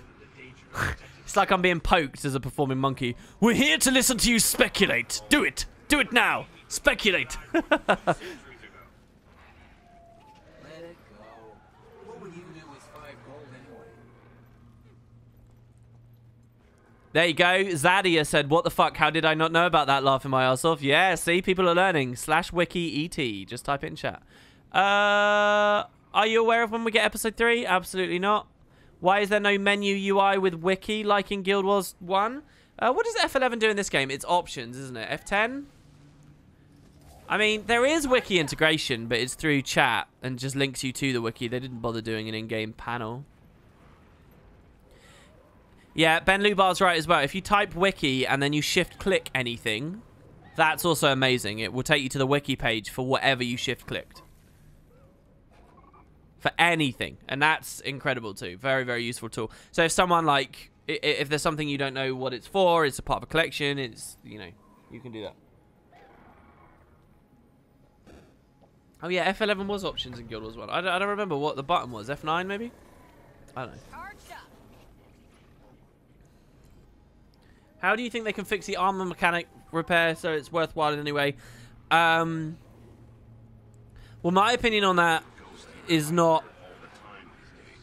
I don't know. The way I would want armor repair is just not what Guild Wars is anymore. People would rebel. People would hate. They would whine. They wouldn't just hate and whine. They would eternally, forevermore. If they dared upping armor repair costs, or they made it mean something, if they made your armor break more, if they reduced the scarcity of them, if they shifted the entire game and the way that waypoints interact with our gameplay and the price of these things, and they presented that more immersive, slow, gear-oriented system, if they did that, that would transform Guild Wars 2 and what Guild Wars 2 is into a very different thing. And because it's not now junk food, people would hate it. I'm telling you now, it would not work for this game anymore. The ship has sailed, I'm afraid. I think the only way that they can fix it, so to speak, now is delete the entire thing, because right now they're shitting or not getting off the pot. And that's kind of the truth of the thing, I'm afraid. WP could chat about the possibility of Joko seen in Season 4 being an imposter rather than the real Joko, and whether Keto has some nefarious... See, I need to really look a lot closer at Episode 1 and 2 to get fully on board with that whole world of speculation, because I love the idea. I was very much up to snuff with it in Episode 1, but how Episode 2 pushed that forward, I can't really, I haven't resolved in my mind, because we actually meet Joko in Episode 2, right? So the idea is he an illusion or a puppet or whatever, and exactly how the Order of Shadows could be interacting with that is fascinating. I'm just not very learned on it, on the topic at the moment. If you guys in chat want to give a full rough rundown of the idea. But I think one of the things I've talked about with it already is that I think it's a fun thing to do after the last season was revolving around an imposter, and then the idea of doing a big imposter story again is kind of crazy. I heard it had to do with Joker's meddling in the underworld. But whatever it was, our minds are here now. Oh, this could have been a big mistake. People are going to be getting really bored, aren't they? This is just standing waiting for a dynamic event. I don't know what to do right now. Except marvel and look at the map. See, it would either be boring to do another imposter after Lazarus, or it could be really cool. The thing is, just because you're dealing with an imposter 2 times in a row doesn't mean it's necessarily boring, or the way you package it and emphasize it and present it to the player base is different. You can change a lot of the stuff surrounding the imposter and still have a really good story. Like, it's pretty naive to suggest just because both stories are about an imposter that they have to be boring because they're both... I think that's really dumb. That's sort of like, oh, I'll never read another Agatha Christie novel. I've already read one of them. It's like, well, no, but you can change the circumstances so much that there's lots of detective stories that you could be interested in. And do I believe that Guild Wars 2 should become all about that? Obviously not, but then that's not what we're really dealing with in the first place. So I don't know. I think they could make it work. And I think just the absurdity of doing 2 big imposter storylines back to back could also in itself be a thing that you could emphasize and could be quite fun. You could get coffee and donuts. I have never in my life eaten coffee and donuts together, ever. But it does sound pretty good. I know that coffee and cake is really good. If any of you haven't eaten yet today, like I've not eaten much today, if you really stop and think about this, really nice sweet cake of some variety, maybe like, and not necessarily coffee cake. Coffee cake's great as well. Coffee and walnut cake, mwah, brilliant. But I'm talking about, you know, like a Victoria sponge or like just a chocolate cake or whatever. Not a particularly chilled, wet, like icy sloppy cake, but you know, just a nice sponge cake and a cup of coffee with it. The coffee, oh, coffee and cake's good. So I imagine that coffee and donuts is pretty good as well. I can understand why there's that stereotype of lots of really fat police officers that eat that. But why police officers? I don't know. I don't know why specifically that profession. America has that Dunkin' Donuts thing, right? That's actually a real thing, isn't it? That's not just a Simpsons thing. Lard Lad is not just a Simpsons thing. People actually do dunk donuts, ring, like I have had ring donuts. I would be lying if I said I hadn't had those, but they're a very weird, like, odd American thing to me. A donut to me is like a ball of dough that is coated in granulated sugar and injected with a filling, like jam. That's a donut to me, really. So, but the idea of dunking a donut, what do you dunk it in, like caramel, or is it actually you dunk it in coffee? Is that actually the idea? Is it coffee that people dunk that stuff in? Krispy Kreme. Yeah, so Krispy Kreme is a brand that sort of is slowly getting here. Come on, you stupid ghosts! I want to get in. Coffee and cake is standard in Germany for the time around 4 till 5 tea time. That's a bit like the German version, I guess, of tea and scones. Tea and scones, coffee and cake, coffee and donuts. I don't know. What's wrong with this tangent? What's wrong with this tangent? I'm just spreading, you know, some healthy discussion about donuts, man. Look, if you want something else, there's a whole world of Twitch streamers out there right now that they're sitting there, they're talking into their microphones, they're looking at their face cams, they're bleeding their hearts out, and there's no one watching them. There's no one in their chat. There's no one saying anything. You know, if the donut discussion is too much for you, I suggest you go be a friend to one of them because it will make their day. I don't care if you're here. I just want to talk about donuts. All right, so yeah. Scones are really nice. Yeah, scone, clotted cream, jam. Mwah. Are you still interested in doing something with the website? If so, we could have a small talk. Dude, I'm still interested. Absolutely. There's a ton of things I'd love to do with the website. If I had an actual professional website with good stuff going on, I'd love it, dude. I would really love it, Majestive. Send me a message on Discord. I will get in touch with you. Speaking of my face cam, why don't I blink ever? I know, man. I know. I had a little bit too much Botox, and this is just my life now. Just got here. What's the 5k gold mini hunt? We're about to do a dynamic event which has a very rare drop that people are currently buying on the trading post. Multiple people for 4,200 gold. Look at this. Sorry, I thought it was 4,800. It's 4,200. Or there's only one person in the entire game who has it, who's selling it for 10k, so you could split the difference. So we're trying to do this event. And if you want to play, all you got to do is get in game and type this into your thing, and you can join us. We have space for one more person. Stop moving, for God's sake. You're giving me vertigo and headache. Did you know there's this thing called alt-tabbing, or looking away from the monitor? It's quite incredible. Try it. What you do is you engage your neck and you move your head. You also have these things called eyelids, and if you pull those down, you'll notice that it goes black, and maybe your headache will go away. It's kind of crazy. It's not like you're going to miss out on anything visually interesting. Let's be real. Oh, look at the skimmer. Whoa. All right. Sorry that you're getting a headache. Oh, come on. I'm losing my mind here. Which Guild Wars character do you think would be most likely to get into the new Super Smash Bros? Ritlock, because he was in MXM, and clearly someone else already did the research on this and realized, you know, what was the most likely character to be distinct in Guild Wars and unique enough to go to another thing. I really think it would be a Char or a Sylvari. But none of the Sylvari characters are very good in the game. Well, that's a scary thing to say. No, it's not that none of them are very good. Kanak's great, but the thing is, Kanak is like Neo Guild Wars 2. He's not like always there. Ritlock's always been there. No matter what Guild Wars 2 fan you find, no matter their capacity of understanding this game, they will know Ritlock, because Ritlock has been a present force in all the story. So he's like character-wise the face of Guild Wars 2, really. To know Kanak and know what's cool about him, you have to be a more contemporary player. So that's only a subsection of the total Guild Wars 2 knowledge base. So he's not as portable. And I say Char or Sylvari because, I mean, maybe Asura, maybe they're uniquely Guild Wars enough, but they do feel a little bit too close to other stuff like, you know, budget gnomes or whatever. But the Char is just very, I really think it's probably Ritlock. I think that whoever decided that for MXM, all the logic that they found for that would work for Smash. Or any other port to any other product.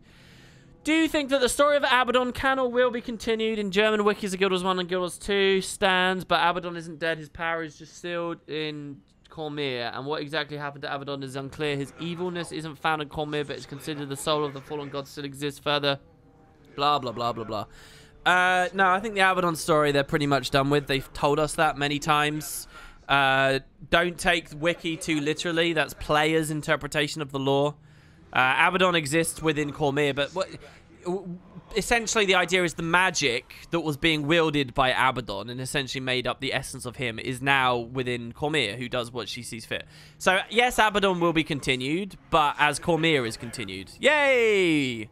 And that's really all there is to it. I think they had a big opportunity to tell us a lot about Abaddon and do something in this expansion, and they kind of glossed it all, or pushed it away. It's kind of one of the weaker parts of Path of Fire, in my opinion, that we didn't get much, despite returning to the goddamn Mouth of Torment and the ruins of Moa and stuff, the Ruptured Heart. Despite returning back there, what did we really get on Abaddon? Not enough. So I don't think they're interested in talking about it. And, you know, that would be standing by what they said at the end of Nightfall. You know, you've got a pretty comprehensive, conclusive story there. This game's job is not to keep going back over their old successes. It's to find new ones and tell new stories.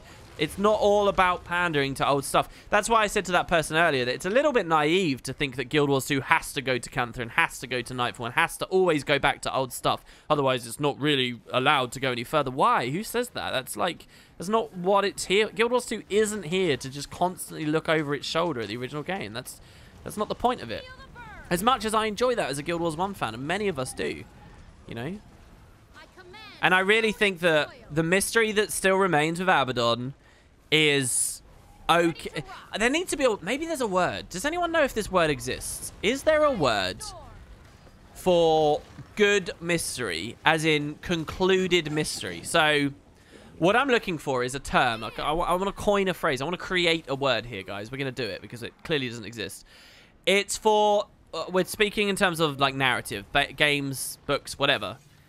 The idea of a mystery that is not to be answered. The mystery is a satisfying mystery for existing, and it doesn't need an answer because it just exists to be a piece of a greater world or a function of world building, and it doesn't have to be. It's a mystery that is fun to exist on its own, to ponder about, but doesn't seek an answer, and it wouldn't be smart to go for an answer. Do you get what I mean?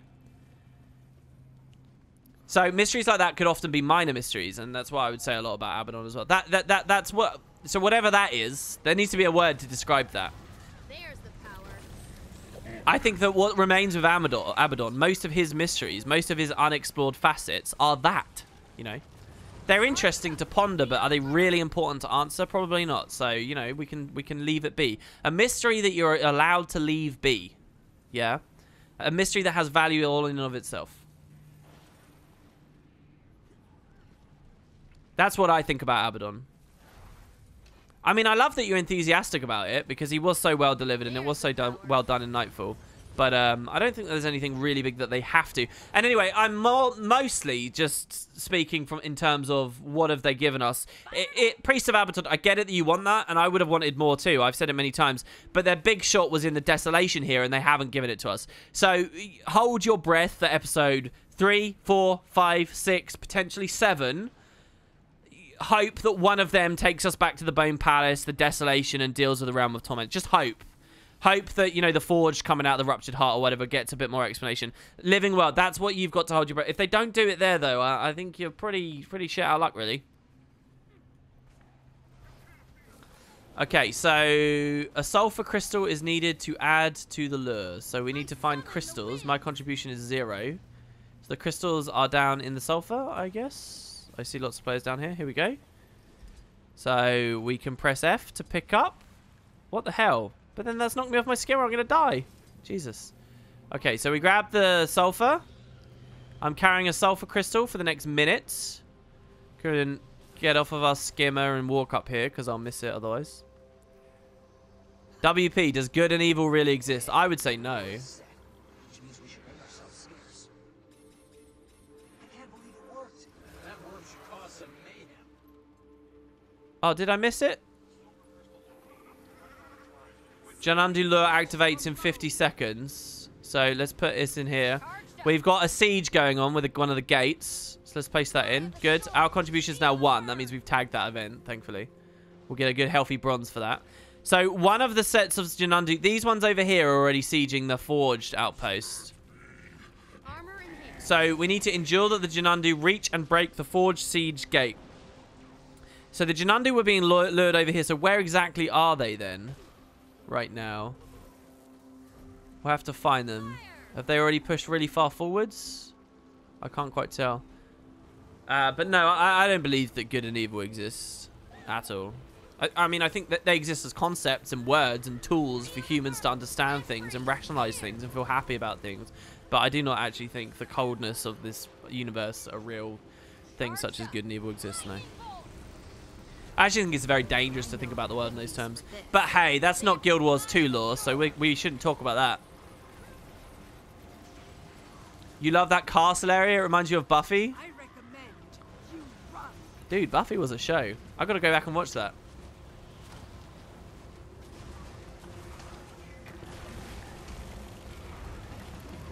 You could expand the lore of the other gods. Yeah, I mean, we could get more to do with the Exodus, certainly.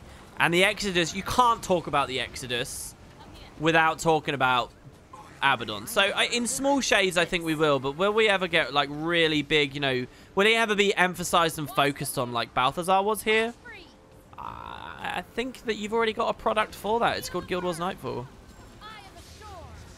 There you go. Eye of the Storm. Paying dividends immediately. Ow! That siege, though. That's crazy. Oh, yeah. I forgot I'm supposed to be healing. Look at this mass res. Okay, so they're sieging this gate. How healthy is he? He's at 98%. That's not acceptable. We've got to go wash his pain away. Let's get him back up to 100. Oh, my God. He's got a lot of vitality. If we're healing him that much and he's still only at 98%. Come on, man. Yeah, that's it. Give him quickness. That's actually a really good idea. Give the worm quickness. The thing is, we're all going to crowd around him now.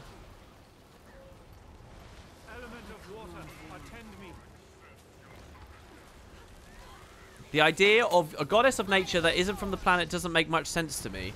Really? I love that idea. I think you could have that in a way that makes sense. Someone gave him the friggin' engineer damage barrier. Both gates are going down at about the same time. Sweet, we're in. Go, Janandu, go. We really didn't need this ice bow, did we? I'll summon it to buff my healing power, yeah? So we're going to take out their trebs. This catapults for the Forge and trebs for the Janandu. For the Awakened, sorry. So when this ends, a chest will spawn, guys. And that will be your 5,000 gold mini. Are you ready? I just want one of us. We've got at least 50 people here. Maybe upwards of 100 since we map capped. So we've got a horde in this base and a horde in the other base. And we're going to see, guys. This is the meta to do. This is the new Choya Pinata confetti thing. What can ArenaNet do to add more replayability in the next expansion pack? Return to more Heart of Thorns concepts. Stop being scared about using your mastery system what it was intended for in terms of experience. Add new item categories and rarities and things for people to go for with them. That's what I think. Potentially new stat combos, runes, sigils, and foods. But, I mean, Path of Fire did that, and that only gets you so far. It's also dangerously close to power creeping. A lot of people make that argument that any new option available to a player is a form of power creeping in and of itself. But yeah, it's a weird one as well, because quite often if you're not trying to power creep with it, you just end up creating dead options that are just like fakes. A bit like Guild Wars 1 with all of its skills. It's not a real option. You don't really run it. It's not really meta. You'll never actually touch it. But you feel happy and giddy and warm inside because it's there. And I don't really... That might work really well in retrospect and for people's nostalgia, but when we actually see that implemented in Guild Wars 2 via food, sigils and stuff, it doesn't... You don't really get much value out of them, so... I don't really agree with the bags. I think that we've got enough bag crafting and stuff. I think PF did enough with that. Alright, so we defeat the things and a big boss spawned. Oh, no, he's just an elite that spawned a part of the map. There is a lot of fear here. I'm really glad I ran that trait.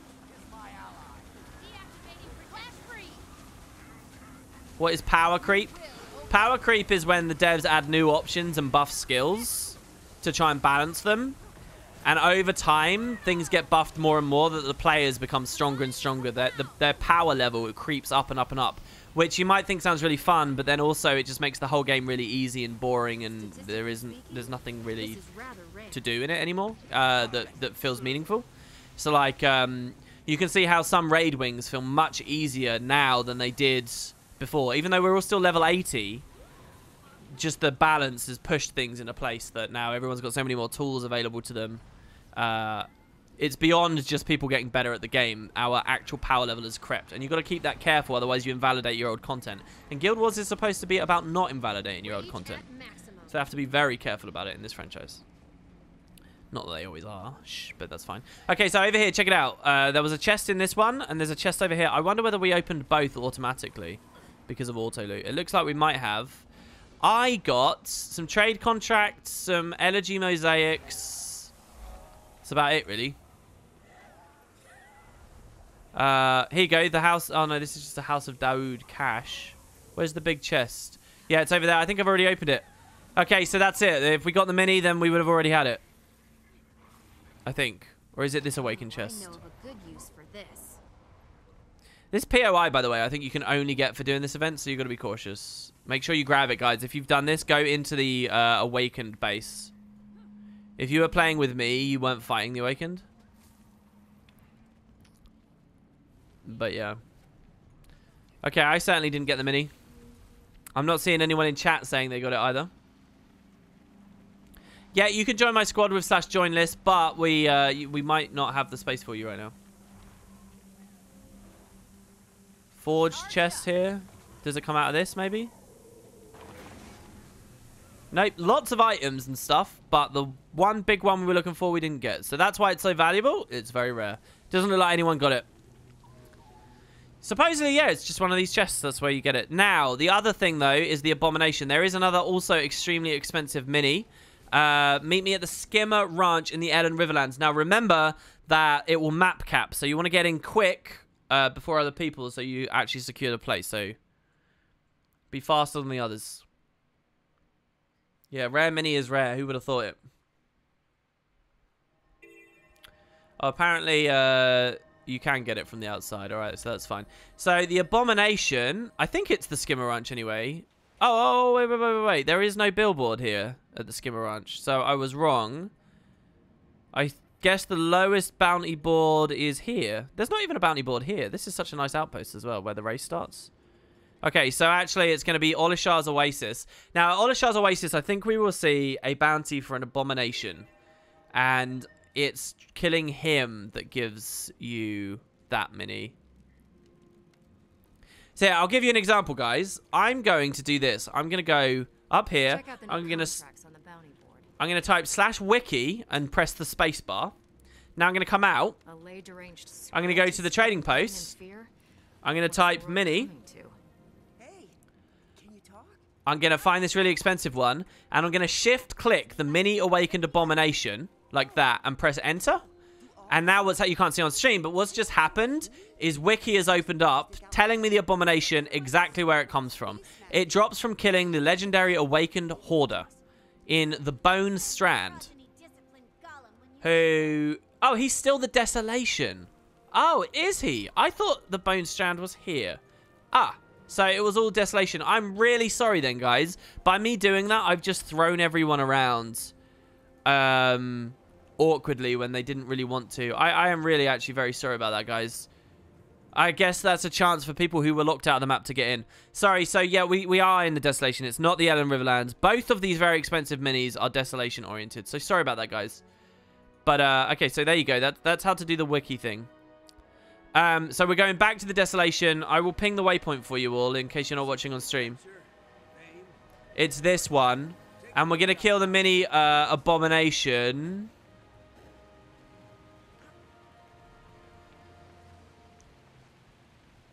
I don't see him here. There's a champion Abhorren. Awakened Abhorren? Is that him, maybe? No, it says the Awakened Hoarder. We need to kill the legendary Awakened Hoarder. It's legendary, right? So legendary is the one that appears right over here. Yeah. So we have to wait for the legendary to appear? Do we do the other bounties to create the legendary, or is it just on a timer? If it's on a timer, how long is the timer? Ty the Ellie says it's up on his map. Is he in our squads? That's Kitter. Here you go. Ty the Ellie. All right, guys. I'm going to go to this version of the Desolation where the boss is up. So if you're in the squads, scroll down to subgroup 2, right-click me, this box here, right-click, and click join on. So you see all these boxes filling in? This is people joining on. And so you see that the Awakened Hoarder bounty is here. It's a shame that with a Zerg you can't really look at it. Is the text that's written on there different to the text that's here? Is that unique for every bounty in the game?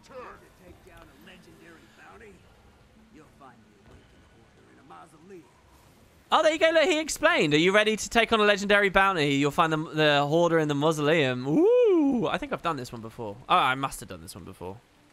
But, I mean, I have keen memories of having done it before. Was it confirmed these minis don't drop in unidentified gear? Because I got some minis from those in World vs. World and they weren't listed on the wiki. I don't know, man. As far as I understand, though.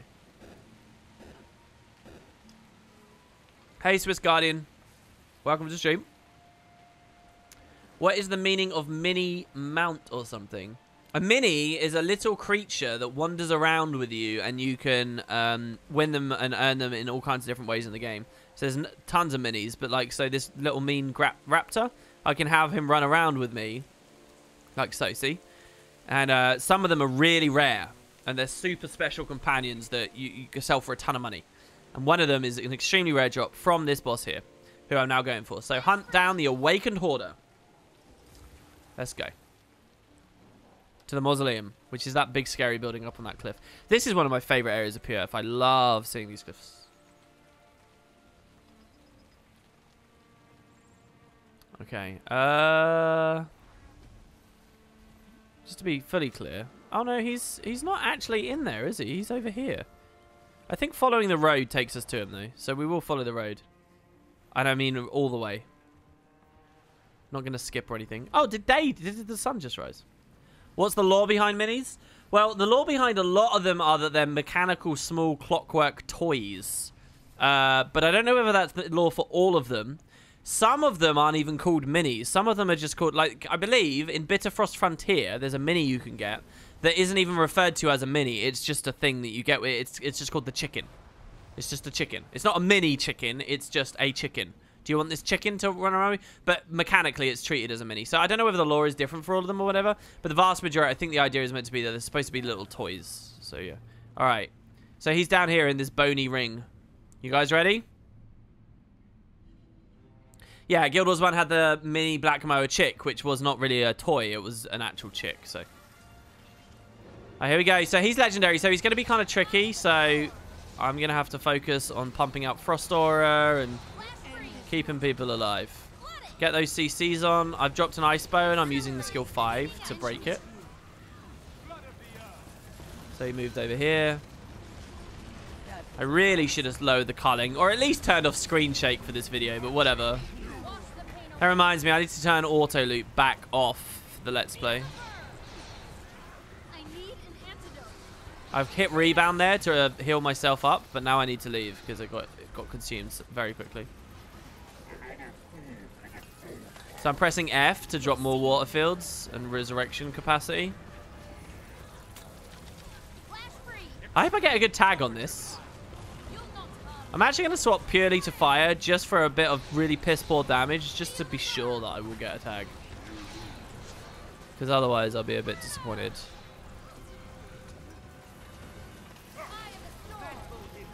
Okay, moving out of the AoEs again because they're too heavy. Dodging as I go because that triggers Evasive Arcana and another splash, heal, and cleanse.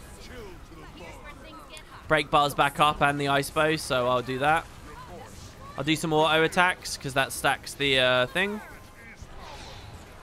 Frost fan, drop it. Back to healing rain. Keep lots of regeneration on people. My regeneration is like going to be stronger than nearly everyone else's, so it will be sure to be the one healing people. And because healing rain stacks so many pulses so long, it's actually really good for Zergs. And Zerg healing. Because you can get a lot of targets with it.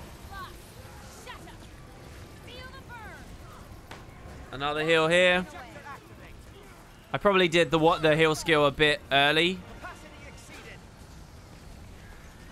Alright, and down he goes. Now. So you see all these items we got here? I don't know whether it comes out of this chest or what. So I got 3 energy mosaics, some trade contracts. These were unseen for a generation, but lately the warrior monks of Balthazar have been placing these to signify their return. I'd like to see more of them in Living World as well. I'd like to see so much more in Living World. Okay, oh, this big chest is what it would have come out. So if you would have got the mini, it would have been from that. So, good luck, guys. And that's it, really. Those 2 events here in the Desolation. I'm sure if you padded that out with this meta, I think the Ruptured Heart meta of all needed a really good bit of loot. I'd love to do that over and over again. Maybe you can pad it out with that. Maybe you can visit Joko's harem every now and then. You might be able to get some kind of a farm going on the map or something. Yeah, they did update it. I just don't know how much to trust the system for tagging. Did I know the UGO was advertising the launch a few days ago? No, I didn't. That's awesome, though. I didn't know that we were doing that. Okay. So that's it, really, guys. Pretty casual, relaxed stream. Just chit-chatting about stuff, and I wanted to do that. We're over 2.5 hours now, which is crazy.